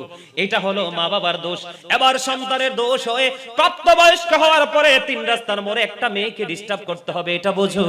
কিন্তু তুমি যৌবনে পা রেখেছো, বিয়ে করে বউ ঘরে নিয়ে সুন্দরভাবে সংসার করতে হবে, এটা কি তোমরা বুঝো না? এই দোষ কার কাঁধে দিবা? তুমি নিজের কাঁধে তোমাকে দায় নিতে হবে। আমি তোমাদেরকে বলে দেই বন্ধু, মা বাবার ভালোবাসা কেমন করে করতে হবে সেটা শিখো। আমার আল্লাহ বলেছেন ওয়াবুদুল্লাহ ওয়ালা তুশরিকু বিহি শাইয়্যান ওয়া বিল ওয়ালিদাইনি ইহসানা। আল্লাহ বলেছেন তোমরা আল্লাহর ইবাদত করো, আল্লাহর সাথে কোনো কিছুকে শরীক করিও না। ওয়া বিল ওয়ালিদাইনি ইহসানা, মা বাবাকে ভালোবাসো, ভালোবাসো। মা বাবাকে রেসপেক্ট করো, তাদেরকে অনার করো। সুবহানাল্লাহ বলেন না? তাহলে ইবাদত হবে কার? আল্লাহর সাথে কোনো কিছুকে শরীক করা যাবে না। আর মা বাবাকে কষ্ট দেওয়া যাবে না, ভালোবাসতে হবে। আমার রাসূল বলেছে, আমার দিকে তাকান, আমার আপনার প্রাণের রাসূল তিনি বলে দিয়েছেন, হতভাগা সে, হতভাগা সে, হতভাগা সে রে, কে গো ইয়া রাসূলুল্লাহ হতভাগা, ওগো নবী, নবী গো, কে গো সেই হতভাগা সন্তান গো রাসূল, ও রাসূল হতভাগাটা কে? আমার নবীজি বললেন, ও যুবক বন্ধু, তোমরা সবাই হৃদয় করে শোনো গো। আমার রাসূল বললেন, বাবা মা দুজন বেঁচে আছে অথবা একজন বেঁচে আছে, তাদেরকে হৃদয় দিয়ে ভালোবেসে যে সন্তান জান্নাত খরিদ করতে পারলো না, তার মতো হতভাগার কেউ হইতে পারে না। জোরে জোরে কন্যা আল্লাহু আকবার। তাহলে মা বাবাকে ভালোবাসার দরকার আছে নি? আরো জোরে বলেন। বন্ধুরে আমার, একটা আমি আপনাদেরকে বলে দেই, যেই সন্তানের প্রতি বাবা অসন্তুষ্ট, সেই সন্তানের প্রতি আল্লাহ অসন্তুষ্ট।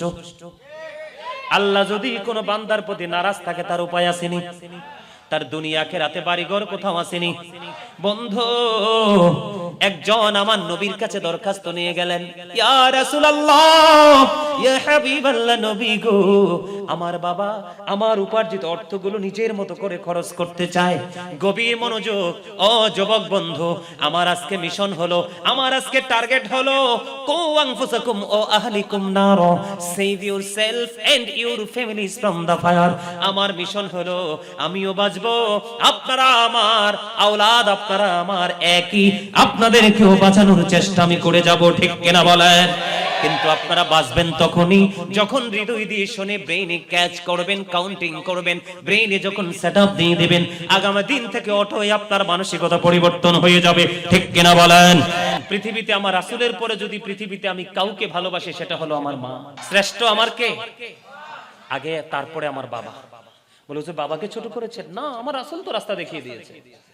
আমার রাসূলকে প্রশ্ন করা হলো, বন্ধু ওই যে আমার মা দুঃখিনী আমাকে ভালোবেসে হাদিয়া পাঠিয়েছে, বন্ধু মারহাবা বলেন না?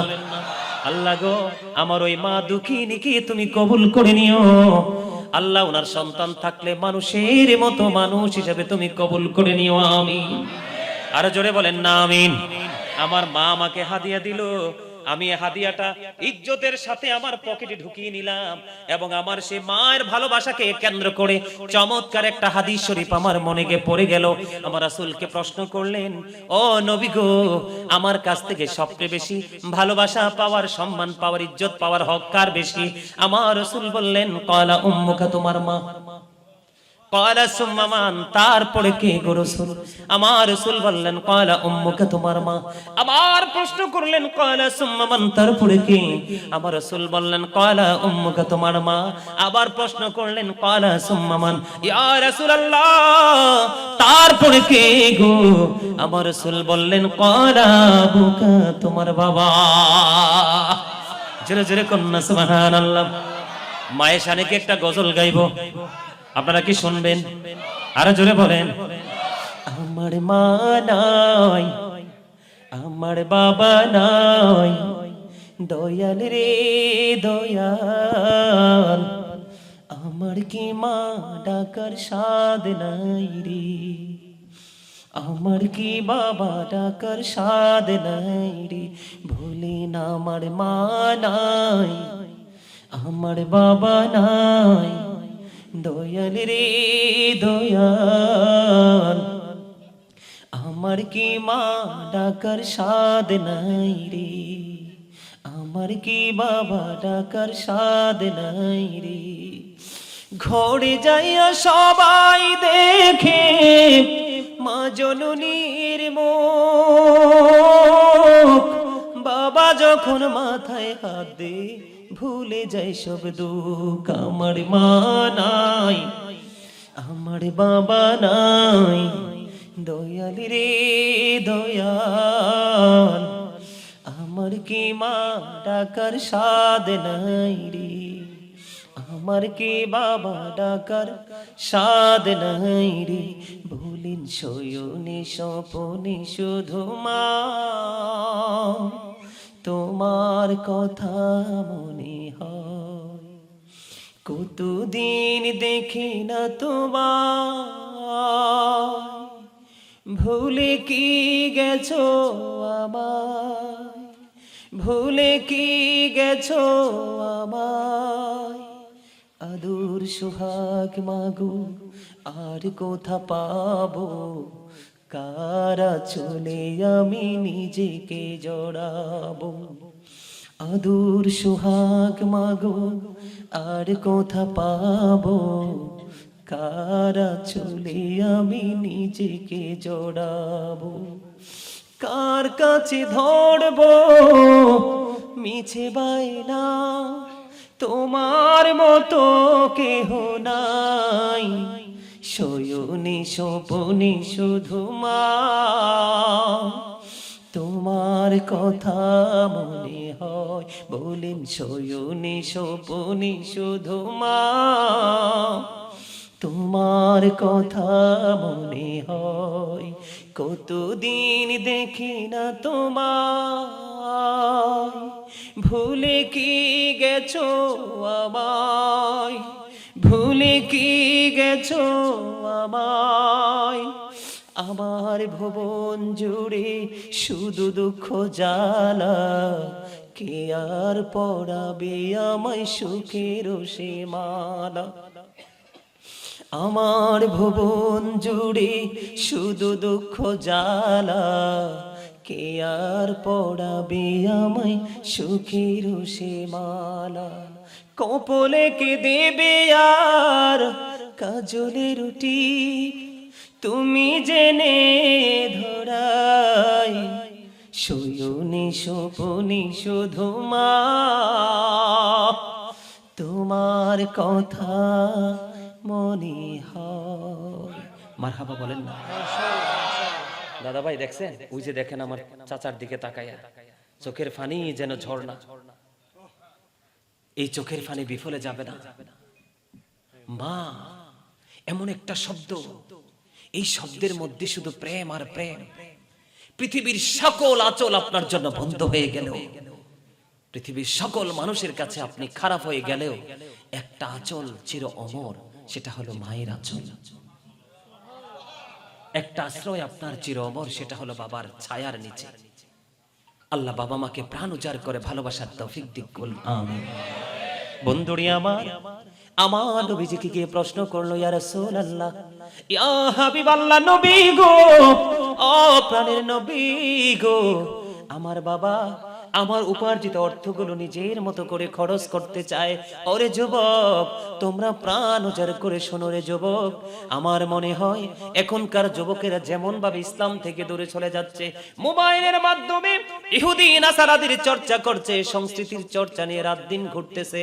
আমার মনে হয় আগামী দিনে ওই যুবকেরা মা বাবা কি প্রেম সেটাই তারা বুঝবে না। এখনো সময় আছে গো। আমি আমার মা বোনদেরকে বলবো, সন্তানগুলোকে যুবকগুলোকে কোনো না কোনো হক্কানি আলেমের সাথে তুমি প্রেমের ডোরি লাগিয়ে দাও, না হয় ভবিষ্যৎ পুরো অন্ধকার। ওরে যুবক, বাবার ইজ্জত আল্লাহর কাছে কত বেশি রে। একজন আমার নবীজির কাছে নালিশ নিয়ে গেল, নবী গো, আমার বাবা আমার উপার্জিত সম্পদগুলো নিজের মতো খরচ করতে চায় গো রাসূল। এবার আমার রাসূল একটা ডাক দিয়ে বললেন, রে পাগল, শুনে নাও রে, শুধু তোমার উপার্জিত সম্পদ না, তুমি নিজেও তো তোমার বাবার সম্পদ। জোরে জোরে বলুন না সুবহানাল্লাহ। তার মানে বাবা শুধু আমার পকেটের টাকা না রে, বাবা যদি চায় আমাকেও বাবার ইচ্ছে মতো করে ইউজ করতে পারবে। আমি একটা বাড়ির জন্য বাবাকে না করে ধমক দিতে পারবো না। বলো হুজুর, কারণ আমি একটা কথা আজকে চ্যালেঞ্জ করে বলে যাই হালিশ শহর থেকে, বন্ধুরে, পৃথিবীতে এমন কোন পিতা মাতা নাই রে যেটা সন্তানের কষ্ট হবে সেটাই তাদেরকে চাপিয়ে দেয়। আছে দাদা ভাই? কথা বলেন না আছে?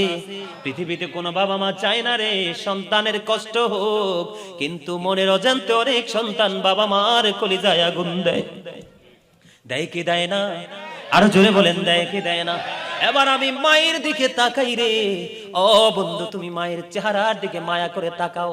তাকাইয়া যদি তুমি মায়ের চেহারার দিকে তাকাইলে যদি মনে হয়, আল্লাহ গো, আমার মাটা শুকিয়ে গেছে, আমার মা চেহারাটা কেমন জানি হয়ে গেছে, চক্ষুগুলো উপর থেকে নিচের দিকে চলে গেল, না জানি কি হয়েছে গো আল্লাহ আমার মায়ের দিকে তাকাইলেন।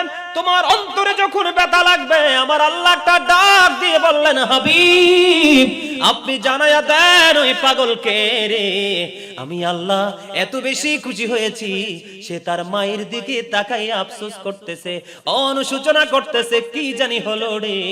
আমি ওই সন্তানের আমল নামায় একটা হজের সওয়াব আমি দিয়ে দিলাম। জোরে জোরে কন্যা সুবহানাল্লাহ। নবী গো, ও প্রাণের নবী, একটা সন্তান যদি মায়ের দিকে এমন প্রেমের নজরে দৈনিক যদি 100 বার তাকায় গো, আমার রাসূল বললেন 100 হজের সওয়াব দেওয়া হবে। জোরে জোরে বলুন না সুবহানাল্লাহ। বন্ধুরে আমার, মায়ের এক পাগল সন্তান, আমার দিকে তাকান, মায়ের মর্যাদা কত বেশি, মার দাম কত বেশি রে। তোমার সারা জীবন যদি মায়ের পায়ের নিচে পড়ে থাকো, চামড়া দিয়ে যদি মাকে, ও বন্ধু, মায়ের পছন্দের জিনিস বানায়া দাও, মায়ের ঋণ শোধ করা সম্ভব হবে না। কারণ 10 মাস 10 দিন মায়ের উদরে থেকে যে কষ্টবন্ধ সন্তান দিয়েছে, কত সন্তান পৃথিবীতে আনার সময় মা পৃথিবী থেকে বিদায় হয়ে যায় কি যায় না? কথা বলেন। ও বন্ধু, মার গর্ভে যখন সন্তান আসে, মা কষ্ট পাক এটা সে মেনে নেয়, সন্তানের কষ্ট বিন্দু পরিমাণ সে মেনে নেয় না, ঠিক কিনা বলেন? বন্ধুরি আমার, মায়ের কলিজায় আগুন দিও না। বন্ধুরি আমার, বছরের পর বছর এক সন্তান মাকে কাঁধে করে বন্ধু খানায় কাবা তাওয়াফ করালেন। তার কারণ হলো মায়ের খুব শখ খানায় কাবা তাওয়াফ করবে, কিন্তু মা তো ছিল মাজুর, হাঁটতে পারতো না। সে বন্ধু 7 থেকে 8 বছর, সঠিক মনে পড়তেছে না, এরই মধ্যে হবে, মাকে কাঁধে করে খানায় কাবা তাওয়াফ করালেন। ও বন্ধু, নির্দিষ্ট সময় যখন শেষ হলো, সাদেকুত তাইয়ার নামক এক আবেদকে প্রশ্ন করলেন, আমি আমার মাকে এত বছর আমার কাঁধে করে খানায় কাবা তাওয়াফ করিয়েছি, মায়ের স্বপ্ন ছিল খানায় কাবা তাওয়াফ করবে, আমি আমার মাকে খানায় কাবা তাওয়াফ করিয়ে দিয়েছি, আপনি বলে দেন আমি যে মায়ের দুধ খেয়েছি সেই দুধের ঋণ শোধ হয়েছে কিনা? সাদেকুত তাইয়ার একটা ডাক দিয়ে বলল, ওরে পাগল, তুমি এত বছর কেন রে? তোমার হায়াত যদি 50,000 বছর হয়, কত বছর? তোমার হায়াত যদি 50,000 বছর যদি হয় রে, তুমি যদি তোমার মাকে কাঁধে করে তুমি খানায় কাবা তাওয়াফ করাও, খানায় কাবা নাও, তুমি যদি পৃথিবীতে চড়াও রে, তাহলে ওই যে একটা নিঝুম রাত্রিতে গভীর রজনীতে পৃথিবী ঘুমিয়েছিল, তুমি মায়ের স্তন চেপে ধরে মায়ের দুধ পান করেছিলে, একটা রাত্রে যে দুধ পান করেছো, 50,000 বছর হায়াত পাওয়ার পরে যদি মাকে কাঁধে করে তুমি ঘোরাও, একটা রাত্রে দুধের ঋণ তোমার শোধ হবে না। আওয়াজ তুলে বলেন না সুবহানাল্লাহ। এটার নাম হলো মা। ও বন্ধু, মাকে তুমি কষ্ট দাও। বর্তমান যুগের ছেলেদের একটা অভ্যাস হয়ে গেছে, মা চাইলে মাকে আগে দেয় না, কিন্তু শাশুড়ি চাইলে কথার আগে পাঠিয়ে দেয়। কথা বলেন না কেন? বন্ধু আমি শাশুড়িকে ছোট করে দেখছি না। বন্ধু কেন বললাম আমি শাশুড়িকে ছোট করে দেখছি না? শাশুড়িও কারো না কারো মা। শাশুড়ির মন খারাপ করার কোনো অবকাশ নেই, ঠিক কিনা বলেন? শাশুড়ি মা কেন মন খারাপ করবে? কারণ শাশুড়িও কারো না কারো মা। দাদা ভাই ঠিক কিনা বলেন? তাহলে শাশুড়ি মন খারাপ করবে কেন? শাশুড়িকেও দিব, শ্বশুরকেও দিব, কিন্তু আগে মা পাবে, তারপরে বাবা পাবে, তারপরে শাশুড়ি, তারপরে শ্বশুর। কিন্তু মা বাবাকে মাইনাস করে শ্বশুর শাশুড়ি। পৃথিবীর কোন আলেম এই পর্যন্ত ওয়াজ করে নাই, কোরআন হাদিসের কোথাও নাই রে যে শ্বশুর শাশুড়ির পায়ের নিচে জামাইয়ের জান্নাত। জীবনে কেউ বলছে? বলে নাই। তাহলে উল্টো দিকে কেন হাঁটো বন্ধু? মায়ের ইজ্জত কত, মায়ের দাম কত আমি আপনাদেরকে বলে দেই। মুসা কালিমুল্লাহ একদিন আল্লাহর কাছে দরখাস্ত করলেন, আল্লাহ গো আমার উম্মতের মধ্যে কে গো সর্বপ্রথম আমার সাথে জান্নাতে বন্ধু হয়ে যাবে? আলোচনাটাকে আরেকটু করব। ওমা সময়টা কত তাড়াতাড়ি চলে গেল। হ্যাঁ, আর তো আজ করা যাবে না, আমার টাইম পার হয়ে গেছে। কারণ আমাকে আবার কালকে যে জুমাটা পড়াইতে হবে।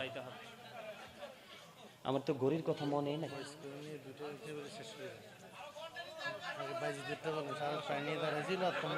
যাক যাক আমি একটু একটু আলোচনা গুছাই শেষ করে দিচ্ছি, বসেন, কেউ ডিস্টার্ব করবেন না।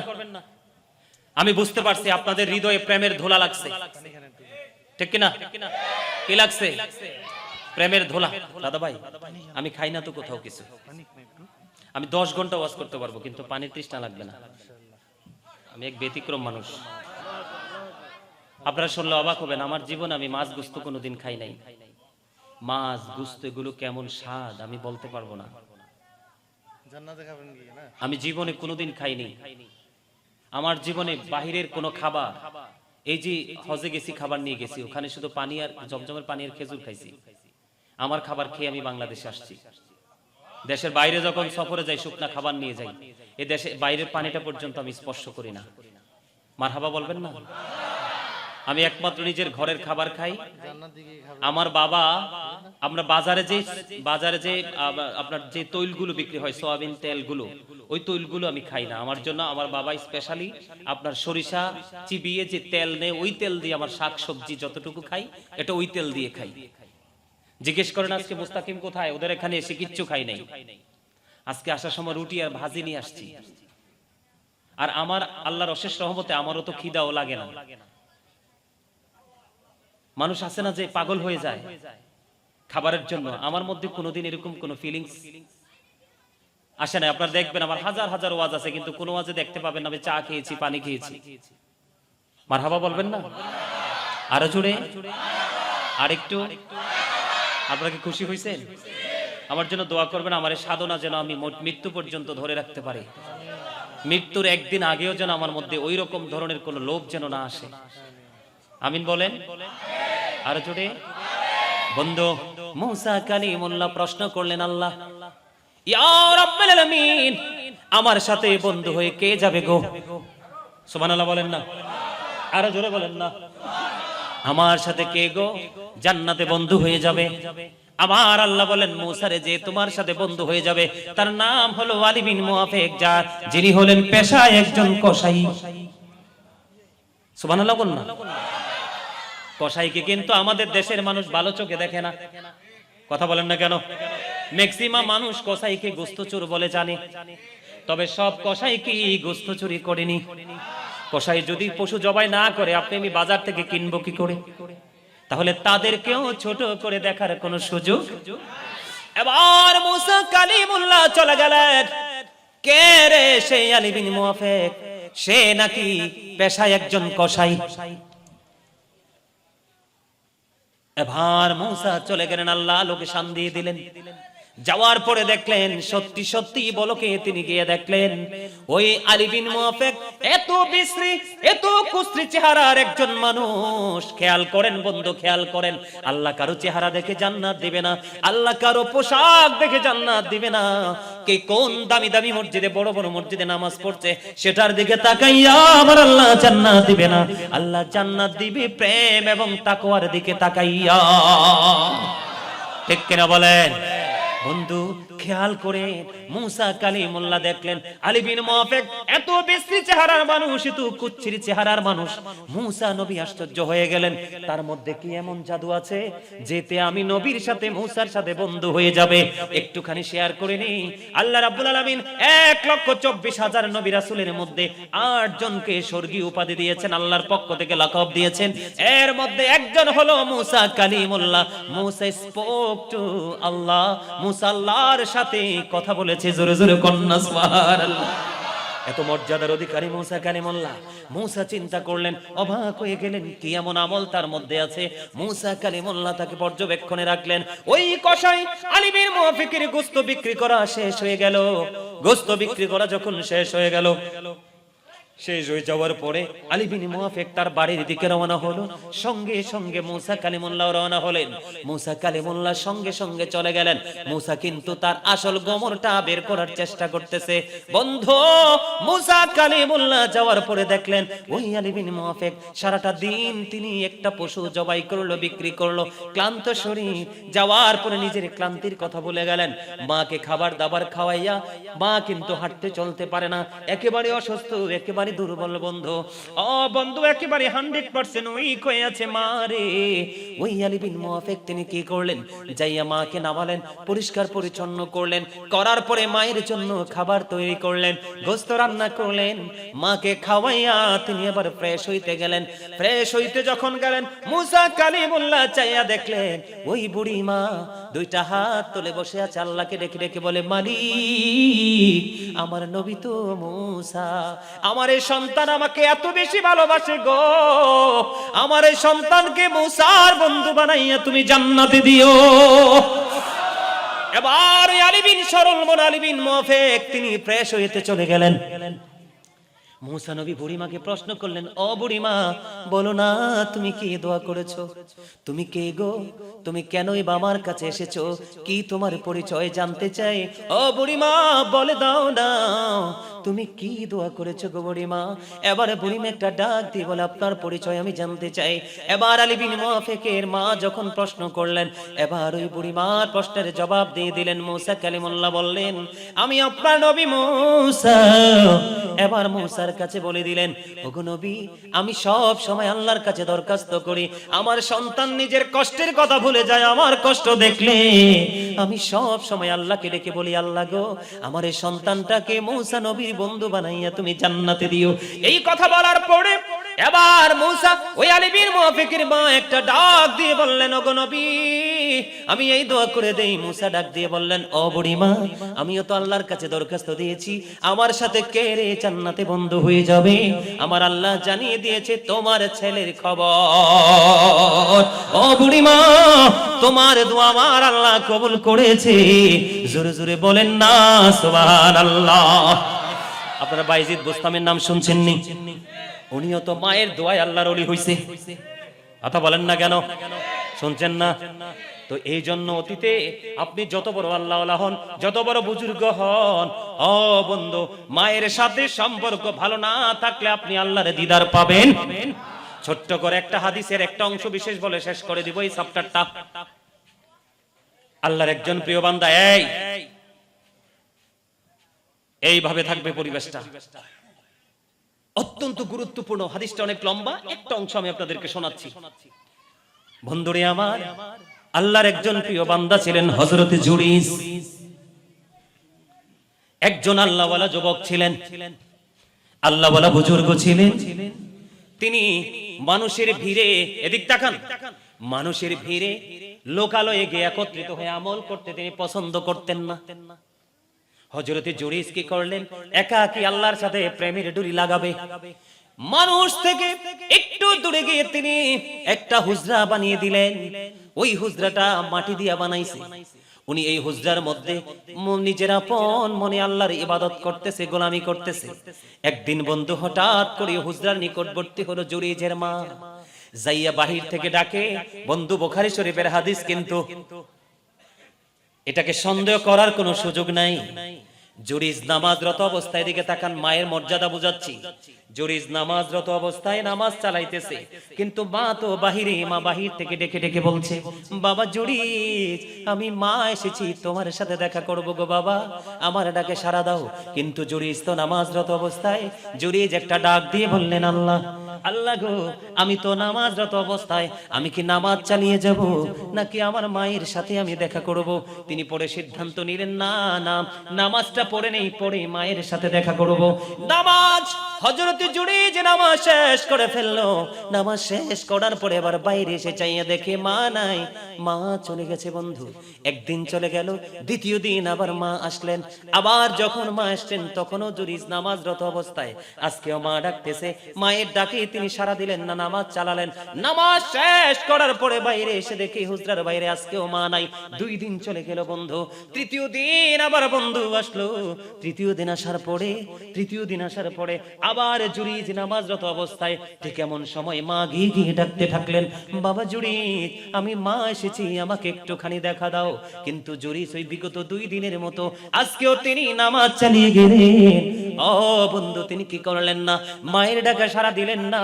নামাজ শেষ করে সালাম ফিরি বাইরে এসে দেখে আজকেও তো মা নাই। একদিন আসলো মা, 2 দিন আসলো মা, তৃতীয় দিন আসলো মা। ছেলের সাথে তো দেখা হলো না হযরতে জুরিজের সাথে। তৃতীয় দিন যাওয়ার সময় হাদিস শরীফ প্রমাণ করেছে, যাওয়ার সময় বলে দিল, আল্লাহ, একে একে 3 দিন আসলাম ছেলেটার সাথে দেখা করার জন্য, ছেলেটা দেখা দিল না, তুমি তাকে বেশ্যা মহিলার মুখ না দেখাইয়া মরণ দিও না। জুড়ে জুড়ে বলেন না নাউজুবিল্লাহ। গভীর খেয়াল করে শোনো রে যুবক, মা কি জিনিস একটুখানি বুঝে নাও। ছেলে কি মাকে বকছে? আপনারা শুরুতে একটা হাদিস শরীফ বলেছিলাম, মনে আছেনি? নামাজের মাধ্যমে আল্লাহর কুদরতি কদমে যখন পাগলগুলো আল্লাহর কুদরতি কদমে যখন সিজদা দিয়ে দিবে, ওই শীতের দিনে যেমনি শুষ্ক হয়ে গাছের পাতাগুলো ঝরে যায়, ঠিক ওই মানুষের নামাজের আমলনামা থেকে গুনাহগুলো গাছের পাতার মতো কন্টিনিউয়াসলি ঝরতে থাকবে। তাহলে নামাজের পাওয়ার আছে না নাই? আল্লাহ নামাজকে পছন্দ করে কি করে না? কিন্তু দেখেন, ওই জুরিজ তো এই নামাজই পড়তেছিল। মা 3 দিন আসলো, এত খারাপ কোন উদ্দেশ্য ছিল না। মা কি গালিও দেয় নাই, বকাও দেয় নাই, শুধু মনে মনে ভাবছে যে নামাজটা শেষ হইলে মায়ের সাথে দেখা করব। এই চিন্তা নিয়ে তিনি কি করলেন বন্ধু, তিনি তৃতীয় দিন যাওয়ার সময় মা বলে দিল, বেশ্যা মহিলার মুখ না দেখাইয়া তাকে মরণ দিও না। ও বন্ধু, ওয়াল্লাহি আল্লাহর কসম করে বলছি বন্ধু, ঘরে বসে থাকো না, হৃদয় খুলে শোনো গো। ও বন্ধু, কতবার যে হাদিসটা শুধু পড়েছি, যত পড়ি তত অবাক হয়ে যাই বন্ধু। মায়ের দাম কি আমার আল্লাহর কাছে এত বেশি দামি? পৃথিবীর যত মানুষ আপনার পক্ষে চিঠি লিখবে, সবার আগে মায়ের চিঠি আল্লাহর কাছে আপনার পক্ষ হয়ে পৌঁছাবে। বুঝেন নাই? আপনি ধরেন এক্সাম্পল দেই, আপনি একটা পশু দেখলেন এখন থেকে 300 গজ দূরে, আপনি এখান থেকে তীর মারলেন একটা হরিণ বা হরিণীকে কেন্দ্র করে, ওই তীর ওই পশু বা গন্তব্যে যাওয়া যাইতে যত সময় লাগে, তারও অনেক আগে মায়ের দরখাস্ত, বাবার দরখাস্ত আমার আল্লাহ কবুল করে নেয়। বন্ধুরে আমার, এবার 3 দিন পার হয়ে গেল, পাশেই ছিল এক বেশ্যা মহিলা। ওই বেশ্যা মহিলার গর্ভে ছিল বাচ্চা। বন্ধু, ধীরে ধীরে বাচ্চা যখন বড় হয়, মায়ের পেটটা বড় হতে থাকে। বাচ্চা যখন দুনিয়ার মধ্যে চলে আসলো, মানুষগুলো ওই বেশ্যা মহিলাকে প্রশ্ন করতে শুরু করলো, তুমি বাচ্চাটা কোথায় পাইলা, কোত্থেকে আনলা? ওই বেশ্যা মহিলা এতদিন কারো কথা বলে না, কিন্তু আজকে হযরতে জুরিজের কথা বলে দিলেন। কয়, আমি এই বাচ্চা এনেছি জুরিজের কাছ থেকে। আওয়াজ তুলে বলেন না একবার আল্লাহু আকবার। আমার আল্লাহ কত বড় দেখছেন নি? মা দরখাস্ত দিয়ে তো চলে গেছে, দুনিয়ার কেউ জানে না। এবার বন্ধু কি করলো দেখেন, চোর চুরি করলে কোনো দোষ নাই, কিন্তু মসজিদের ইমাম সাহেব ছোট্ট অপরাধ করলে তার কোনো বাঁচা নাই। সবচেয়ে বড় অস্ত্র হলো তোমার চাকরি আমি খাইছি। কথা বলেন না কেন? অস্ত্র প্রয়োগ করে কি করে না? এখন হযরতে জুরিজ অত্যন্ত আল্লাহওয়ালা, কিছু মানুষ, কিছু উৎসুক জনতা আছে না, মারামারি করতে পছন্দ করে। এবার কি করলো, মানুষগুলো দলবদ্ধ হয়ে গেল, দৌড়ে চলে গেল জুরিজের আঙ্গিনায়। যাওয়ার পরে জুরিজের এই মাটির হুজরাটা ভেঙে ফেললো, জুরিজকে মারতে শুরু করলো, টেনে হেসড়ে তার হুজরা থেকে বের করতে শুরু করলো। ওই সরল মন জুরিজ, আল্লাহওয়ালা জুরিজ একটা ডাক দিয়ে বলল, ও তোমরা কেন গো আমাকে প্রহার করছো? কেনই বা আমার এই হুজরাটা ভেঙে দিচ্ছ? আমি তো কিছুই বুঝতেছি না। এখন ওই মানুষগুলো বলতেছে, তুমি তো ওই অবৈধ মেলামেশা করে বেশ্যা মহিলার গর্ভে তুমি সন্তান দিয়েছো। নাউজুবিল্লাহ বলেন। আসলে কি জুরিজ দেখছে নারীকে? কোনো কিছু দেখে নাই, জানে নাই সমস্যা কোনটা। ওই মায়ের ছোট্ট হাতের ছোট্ট চিঠি। অথচ ছেলে কত আল্লাহওয়ালা দেখেন। এবার কি করলেন? তার হুজরাটা মানুষগুলো ভেঙে ফেললো, তাকে প্রহার করলো। এবার বন্ধু মানুষগুলো যখন একত্রিত হলো, এবার ছোট্ট জুরিজ, হযরত জুরিজ একটা ডাক দিয়ে বলল, তোমরা কে পারবে রে আমাকে একটা গতি অজুর পানি দাও। এবার তোনাকে একটা ঘটি অজুর বন্ধু পানি দেওয়া হলো। একটা ঘটি অজুর পানি যখন ওনাকে দেওয়া হলো, তিনি অজু বানালেন। অজু বানানোর পরে তিনি নামাজ পড়লেন। নামাজ শেষ করার পরে এবার তিনি একটা ডাক দিয়ে বললেন, কোথায় ওই বেশ্যা মহিলার বাচ্চাটা, আমার কাছে নিয়ে এসো। অসংখ্য মানুষ এই দৃশ্য দেখার জন্য বন্ধু একত্রিত হয়ে গেল। তখন কি করলেন? কোথায় রে সেই বেশ্যা মহিলার বাচ্চাটা, বাচ্চাটাকে আমার কাছে নিয়ে আসো। মানুষগুলো দলবদ্ধ হয়ে আছে। এবার আর এই ছোট্ট মাসুম বাচ্চাটার পেটটার উপর হযরত জুরিজ হাত রেখে বাচ্চাটাকে একটা ডাক দিল।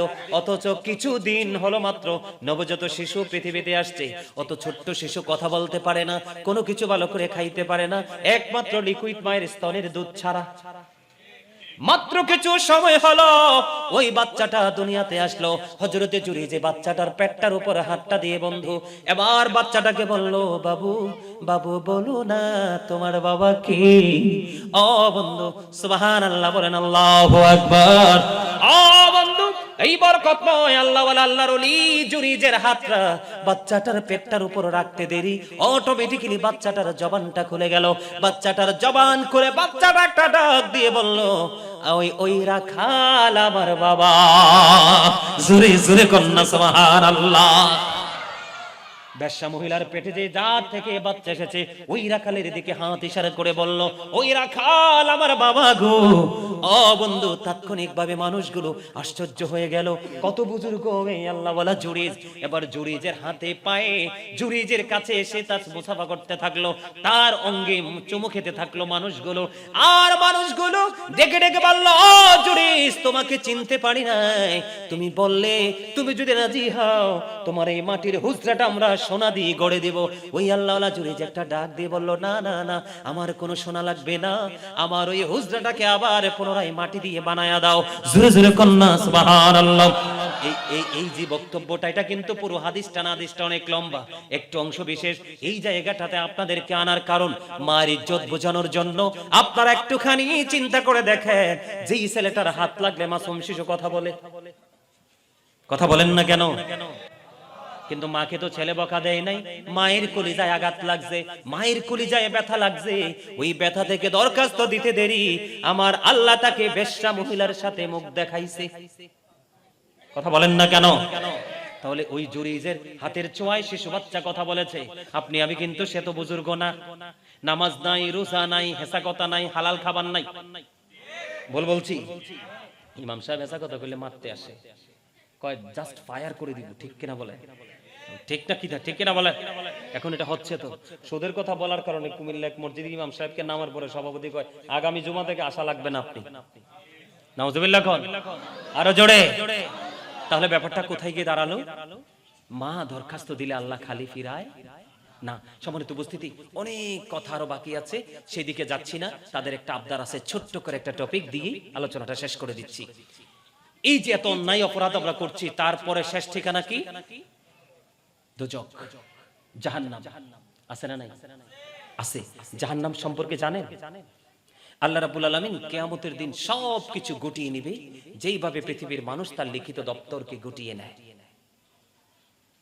খেয়াল করেন, মা আয়েশা প্রশ্ন করেছিলেন, ইয়া রাসূলুল্লাহ কাল হাসরের ময়দানে নারী পুরুষ কি উলঙ্গ থাকবে? কয় হ্যাঁ, একজন আরেকজনের সাথে তাকাবে না। আমার রাসূল বললেন, না রে আয়েশা না, এত ভয়ঙ্কর হবে রে সেই হাসরের দিন, কেউ কারো দিকে তাকাবার কোনো সুযোগ থাকবে না। আসমান ভেঙে যাবে, তারকাগুলো বিক্ষিপ্ত হয়ে ঝরে ঝরে পড়বে। এটা আমার কথা নয়। ইদাস সামাউন ফাতারাত ওয়া ইদাল কাওয়াকিবু তাযহারাত ওয়া ইদাল বিহারু ফুজ্জিরাত ওয়া ইদাল কুবুরু বুসিরাত। আছে না নাই দাদা ভাই? আকাশগুলো ভেঙে যাবে, তারকাগুলো জোরে জোরে পড়বে, সমুদ্রটা উদ্বেলিত হয়ে যাবে, গর্ভধারিণী গর্ভপাত করে ফেলবে। ও বন্ধু, বাচ্চা প্রসবের আগে একটা স্তন্যপায়ী প্রাণী বাচ্চাটাকে দিবে, এটা পাওয়ার আর ইচ্ছা তার মধ্যে থাকবে না। ও বন্ধু, তো ভয়ঙ্কর হবে সেই দিনটা, কিয়ামতের দিন। আপনাদেরকে বলে দেই, পৃথিবী থেকে এই মুহূর্তে সূর্যটা 9,13,00,000 মাইল দূরে। কত? 9,13,00,000 মাইল দূরে পৃথিবী থেকে সূর্যটা। সূর্যের আলো পৃথিবীতে আসতে সময় লাগে মাত্র 8 মিনিট 20 সেকেন্ড। প্রতি সেকেন্ডে 1,86,000 মাইল বেগে পৃথিবীর দিকে ছুটে আসে। সেই সূর্যের তাপ অনেক আবরণ ভেদ করে আসে, আমরা সহ্য করতে পারি না। কিন্তু কাল হাসরের ময়দানে সূর্যটা আপনার আমার মাথার উপরে থাকবে, ডিরেক্টলি থাকবে, ঘেমে যাবে পুরো বডি। ও বন্ধু, দুর্গন্ধময় হয়ে যাবে পরিবেশ। ও বন্ধু, অগণিত দিন আপনাকে দুর্গন্ধযুক্ত জায়গায় থাকতে হবে। দুঃখজনক হলেও সত্য, আমার আল্লাহ বলেছেন লা ইয়ামুতু, people will not die that day. সেদিন মানুষগুলো মরতে পারবে না। আল্লাহ বলেছেন ফিহা ওয়ালা ইয়াহইয়া, সেদিন মানুষগুলো বাঁচতে পারবে না। আল্লাহ বলেছেন ওমা হুম আনহা বিগাইবিন, চাইলে মানুষ সেদিন সেখান থেকে পালাইতেও পারবে না। আওয়াজ তুলে তুলে বলেন আল্লাহু আকবার। বাঁচারও কি নাই, সুযোগ নাই, মরারও কি নাই, পালিয়ে যাওয়ারও। তাহলে এই দুনিয়াতে বিড়ি সিগারেট খাইয়া নেয় কি অন্যায় করা যায়? সামনের রাস্তা দিয়ে পালাইতে না পারলে পিছনে ওয়াল কেটে বের হওয়া যায়। আমার কথা কন না কেন? যাই কি যায় না? কিন্তু ওপারে এমন কোন সুযোগ নাই রে। একই কথা বারবার বলতে চাই না, সম্পদ সন্তান একটাও কাজে লাগবে না। কোরআন শরীফের 19 পারা সূরা শুআরা 88 নম্বর আয়াতে আমার আল্লাহ বলছে। এবার আসেন বলে হুজুর, দায় কে নিতে হবে? আপনার চোখের সামনে থাকবে, প্র্যাকটিক্যালি সবকিছু কি ভালো করছেন না মন্দ করেছেন প্র্যাকটিক্যালি দেখতে পারবেন, জানতে পারবেন। এটা আমার কথা নয়, আমার আল্লাহ বলেছেন ওয়া ইদাল কুবুর বুসিরাত আলিমাত নাফসুম মা কদ্দামাত ওয়া আখরাত। জোরে জোরে কোন আল্লাহু আকবার। কবরটা ওপেনিং হবে কি হবে না? কবর যখন ওপেনিং হয়ে যাবে, কে কি করেছে আর কি করেনি প্র্যাকটিক্যালি বুঝতে পারবো, জানতে পারবো। তাহলে দোষ দিতে পারবেন না কারো। আল্লাহ বলেছেন ইন্নাল্লাহা লা ইয়াজলিমুন নাসা শাইআ ওয়ালাকিন্নান নাসা আনফুসাহুম ইয়াজলিমুন। আল্লাহ বলেছেন আল্লাহ আল্লাহর বান্দার উপর জুলুম করে না, বান্দা নিজেই নিজের উপর জুলুম করে। আল্লাহ বান্দার উপর অত্যাচার করে না, বান্দা নিজেই নিজের উপর অত্যাচার করে। হুজুর, অত্যাচার যারা করে তাদের উপায় কি? আমার আল্লাহ বলেছেন আল্লাহু লা ইউহিব্বুজ জালিমিন। আমার আল্লাহ অত্যাচারীকে পছন্দ করে না, ভালোবাসে না। বলে হুজুর গো, বিপদ যখন আসবে তাদের কি হবে? আমার আল্লাহ বলেছেন ওমালিজ জালিমিনা মিন আনসার। জালেমরা যখন বিপদে পড়বে আমার আল্লাহ তাদের জন্য কোনো সাহায্যকারীও রাখে নাই। যাইবেন কই? দোষও কাউকে দিতে পারবেন না। আল্লাহ বলেছে বিপদে পড়লে কোনো সাহায্যকারীও পাবেন না, বাঁচতেও পারবেন না, মরতেও পারবেন না, পালাতেও পারবেন না। উপায় কি? উপায় আমার দিকে তাকান। এই দুনিয়াতে আমি দেখছি আয়েশা বাচ্চা কয়েকটা আইসক্রিম খায়, এখানে বৈশা। আমরা খাই কি খাই না? আমি খাই না, কিন্তু জীবনও খাই না। আপনারা খান তো? খান তো, বলেন না কেন? আইসক্রিমটা কখন খান? যখন বেশি গরম লাগে, টায়ার্ড ফিল করে, ঠিক কিনা বলে? দাদা ভাই শেষ করে দিচ্ছি, কারণ আপনাদের সবার চাইতে বেশি পেরেশানি আমার মধ্যে, কারণ আমি 180 কিলোমিটার অতিক্রম করে যাইতে হবে, ঠিক কিনা বলেন? আমার জুম্মা রাতে আবার প্রোগ্রাম, যাবো কই? বুঝতেছেন আমার কথা? আরো জোরে কি? বাঁচারও সুযোগ নাই, মরারও সুযোগ নাই, পালাবারও, কাউকে দোষ দেওয়ারও। দোষ দিবেন কেমনে? ওয়া ইন্না আলাইকুম লাহাফিজিন কিরামান কাতিবিন, ঠিক কিনা বলেন? কিরামান কাতিবিন, কাঁদে বসিয়া সকল কর্ম লিখিতেছে হুকুমনিয়া, আল্লাহর হুকুমনিয়া। 40 কদম হাঁটিয়া আসবে রে সজন, মুনকার নাকির হাজির হইবে রে তখন। ঘুমটা খুলিয়া সওয়াল করিবেন তখন, 40 কদম হাঁটিয়া আসবে রে সজন। ঠিক না বা ঠিক? বন্ধুরে আমার দিকে তাকান। এই দুনিয়াতে মানুষ গরম লাগলে ঠান্ডা পানিও যদি না হয় আইসক্রিম খায়, কিন্তু পাটটা এত ভয়ঙ্কর হবে রে। আপনি তো নেগেটিভ সাইডে, আপনি কি করেছেন? পথ চলেছেন। আপনার যখন পানি তৃষ্ণা লাগবে, আপনি পানি করবেন, তখন আপনার মাথায় এত উত্তপ্ত গরম পানি ঢেলে দেওয়া হবে। এই গরম পানিটা মাথায় ঢালতে দেরি রে, এটা আপনার পেটের মধ্যে ঢুকবে।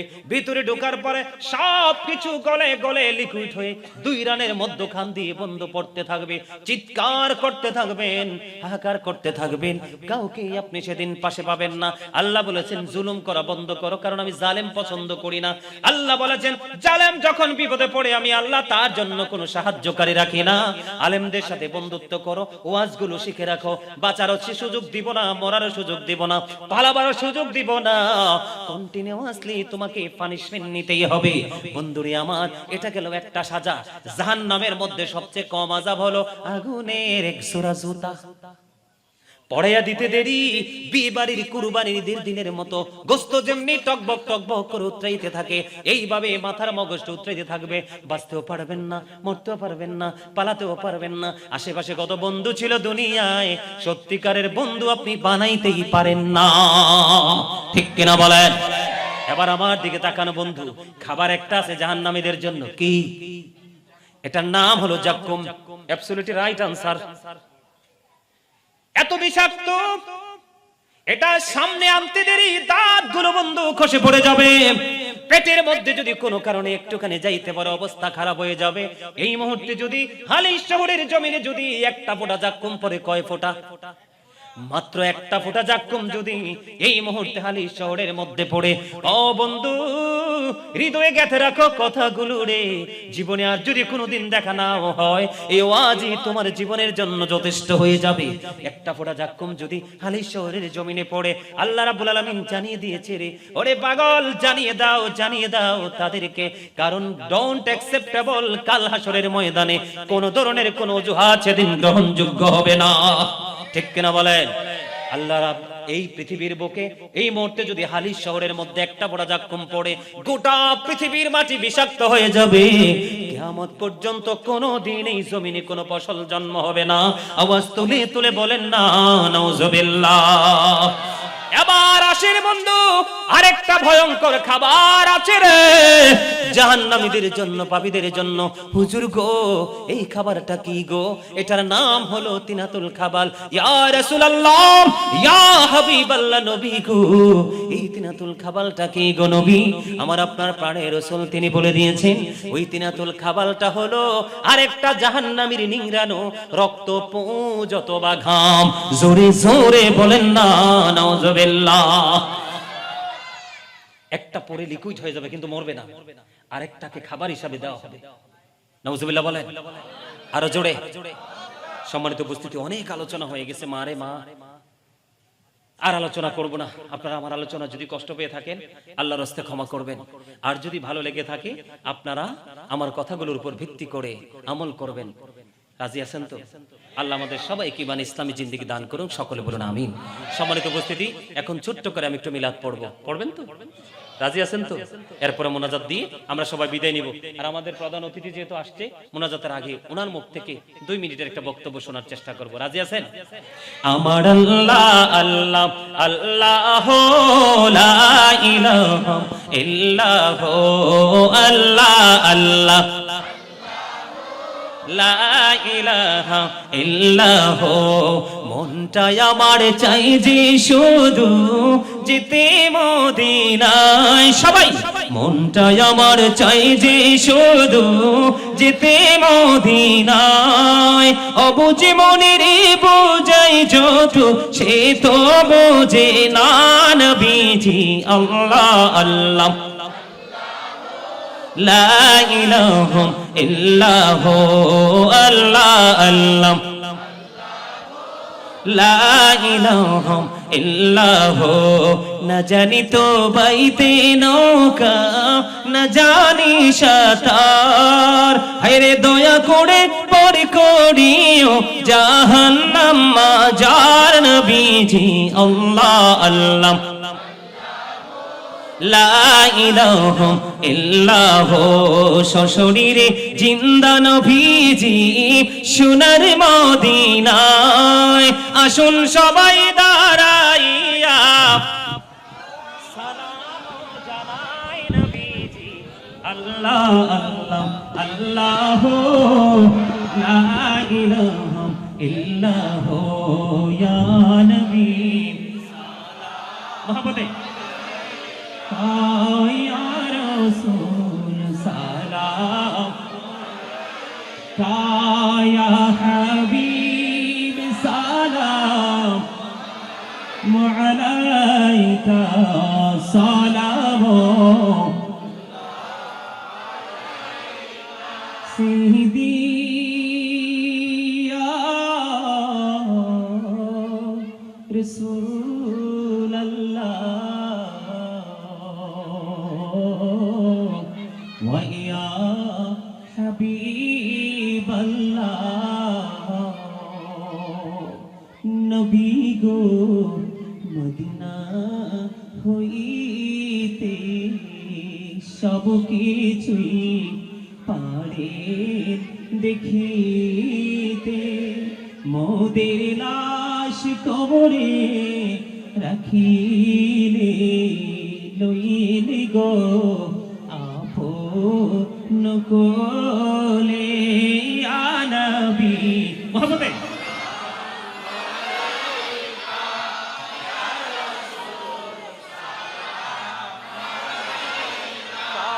ইয়া হাবিব সালাম সালাম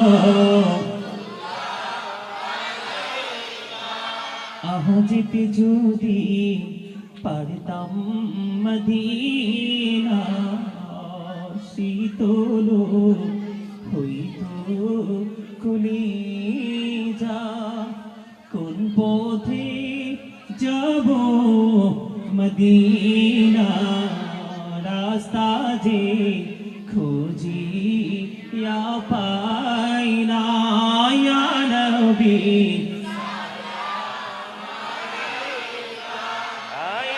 رسول سلام يا حبيب سلام سلام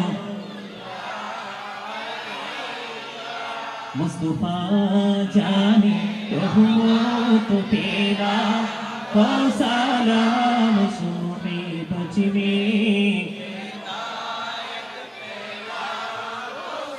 रसूल आजम इमामत का वन्नो का जलवाए शानी कुदरत पेला लाम मुस्तफा जाने पेला को सलाम शुमे बचने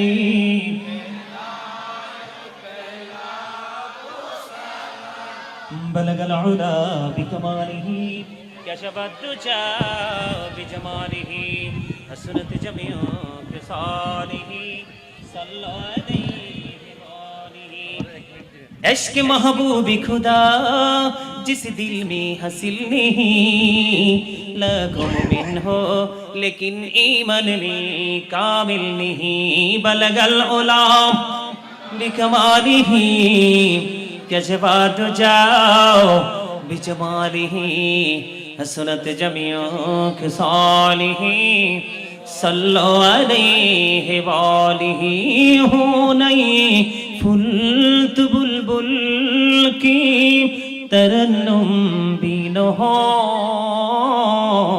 सिमनी दहर से कुलियों का तबसुम बिनो बलगल उला कशफत जाओ बिजमालिही हसनत जमिया खसालिही अल्लाहुम्मा आमीन الصلاة والسلام عليك يا رسول الله الصلاة والسلام عليك يا حبيب الله الصلاة والسلام عليك يا شافي المذنبين الصلاة والسلام عليك رحمة للعالمين الصلاة والسلام عليك يا نور الله وجهره الأول أرني بجمالك يا رسول الله ربنا ظلمنا أنفسنا وإن لم تغفر لنا وترحمنا لنكونن من الخاسرين ربنا فاغفر لنا ذنوبنا وكفر عنا سيئاتنا وتوفنا مع الأبرار ربنا لا تزغ قلوبنا بعد إذ هديتنا وهب لنا من لدنك رحمة إنك أنت الوهاب يا رب العالمين আল্লাহ দোয়া কবুলের সময়ে নিঝুম রজনীতে ইয়া রাব্বাল আলামিন আল্লাহ তোমার আশিক বান্দাদেরকে নিয়ে উলামায়ে কেরামদেরকে নিয়ে হুফাজে কেরামদেরকে নিয়ে আল্লাহ মন্ত্রিত অতিথিবৃন্দদেরকে নিয়ে দাড়ি পাকা আমার মুরব্বী বাবাদেরকে নিয়ে পর্দার অন্তরালে আমার মা বোনদেরকে নিয়ে বিশেষ করে যুবক বন্ধুদেরকে নিয়ে ছোট ছোট মাসুম বাচ্চাদেরকে নিয়ে বিশেষ করে ইয়া রাব্বাল আলামিন মুস্তাকিম সহ তার এই টিমের যত সদস্যরা আছে সকল সদস্যদেরকে নিয়ে তোমার শাহী দরবারে দোকানে হাত তুলেছি মেহেরবানি করে আমাদের হাত তুমি কবুল মঞ্জুর করে নাও আল্লাহ গো এতক্ষণ পর্যন্ত যত আলোচনা করা হয়েছে আমল করা হয়েছে সকল ত্রুটিগুলো ক্ষমা করে দিয়ে ইয়া রাব্বাল আলামিন আল্লাহ আমাদের আজকের আমলগুলো তুমি কবুল মঞ্জুর করে নাও হাদিয়াগুলো লক্ষ কোটি কোটি করে বাড়াইয়া প্রাণের নবীজির নুরানি কদম মোবারকে শুধু সোনার মদিনায় হাদিয়া পৌঁছা দাও জান্নাতুল বাকি জান্নাতুল মুআল্লায় হাদিয়া তুমি পৌঁছা দাও সাহাবায়ে কেরাম থেকে ধরে অদ্য পর্যন্ত বিশেষ করে বাংলার জমিনে তোমার বন্ধু ওলিরা ইসলাম এনেছে আল্লাহ তোমার বন্ধু ওলিদের বরকতময় কদমে হাদিয়া পৌঁছায়া দাও আল্লাহ গো আজকে বিভিন্ন জেলা থেকে এসে এখানে অবস্থান করছে এখানকার কিছু স্থানীয় মানুষ সহ সবাই সম্মিলিতভাবে ইয়া রাব্বাল আলামিন এই জান্নাতের বাগানটা সাজিয়েছে গো আল্লাহ টাকা দিয়ে পয়সা দিয়ে অর্থ দিয়ে বুদ্ধি দিয়ে উপস্থিতি দিয়ে যারা আজকের এই সুন্দরের বাগান জান্নাতের বাগানকে প্রেমময় মুখর করে তুলেছে আল্লাহ গো আজকের এই মাহফিল কমিটি সহ জানি না কার মা নাই কার বাবা নাই গো আল্লাহ মা ছাড়া বাবা ছাড়া সন্তান আল্লাহ যারা আজকে হাত তুলেছে তাদের হাতের উসিলায় মা বাবার কবরে হাদিয়া তুমি পৌঁছায়া দাও আল্লাহ গ্রামে যতগুলো কবরবাসী কবরে আছে আল্লাহ প্রত্যেকের কবরে হাদিয়া পৌঁছায়া দাও বিশেষ করে আজকে যারা মাহফিল করেছে দেশ এবং প্রবাস থেকে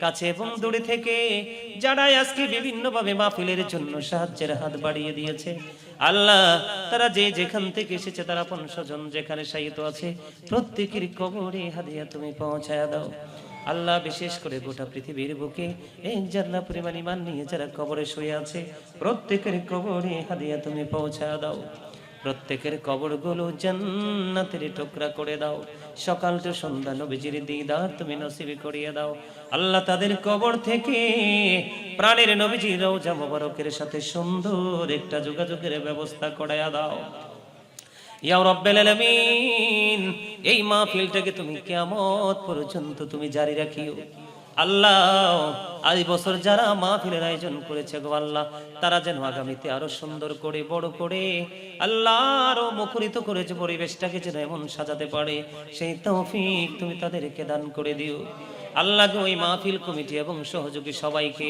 আজকে যারা উপস্থিত হলো এই জান্নাতের বাগানকে প্রেমময় করে গড়ে তুললো আল্লাহ আমাদের সবাইকে তুমি আল্লাহ তোমার রহমতের ছায়াতলে আশ্রয় দিয়ে দাও গো আল্লাহ আল্লাহ যারা অসুস্থ তুমি সুস্থতা দান করে দাও অভাবে যারা আছে অভাব তুমি দূর করে দাও ঋণী যারা আছে ঋণ মুক্তর তৌফিক তুমি দান করে দাও ইয়া রাব্বাল আলামিন পড়াশোনা যারা করছে জ্ঞান শক্তি তুমি বাড়িয়ে দাও আল্লাহ চাকরি যারা করছে পদ উন্নতি দান করে দাও ব্যবসা যারা করছে আয় বরকত তুমি বাড়িয়ে দাও বিদেশ যারা যেতে চায় যাওয়ার ব্যবস্থা তুমি করে দাও যারা বিদেশে আছে সবাইকে তুমি স্বাবলম্বী করে বাংলার জমিনে ফিরে আসার তৌফিক তুমি দান করে দাও ইয়া রাব্বাল আলামিন আজকে যত আলোচনা হয়েছে আলোচনার উপর ভিত্তি করে আমল করার তৌফিক তুমি দান করে দাও আল্লাহ জালিমের জুলুম কাফিরের কুফর ফাসিকের ফিতনা থেকে আমাদেরকে হেফাজত করে নাও মা বোনদেরকে পর্দা করে চলার তৌফিক তুমি দান করে দাও আল্লাহ পাঁচ ওয়াক্ত নামাজ পড়ার তৌফিক তুমি দান করে দাও হালাল পথে রোজগার করার তৌফিক তুমি দান করে দাও।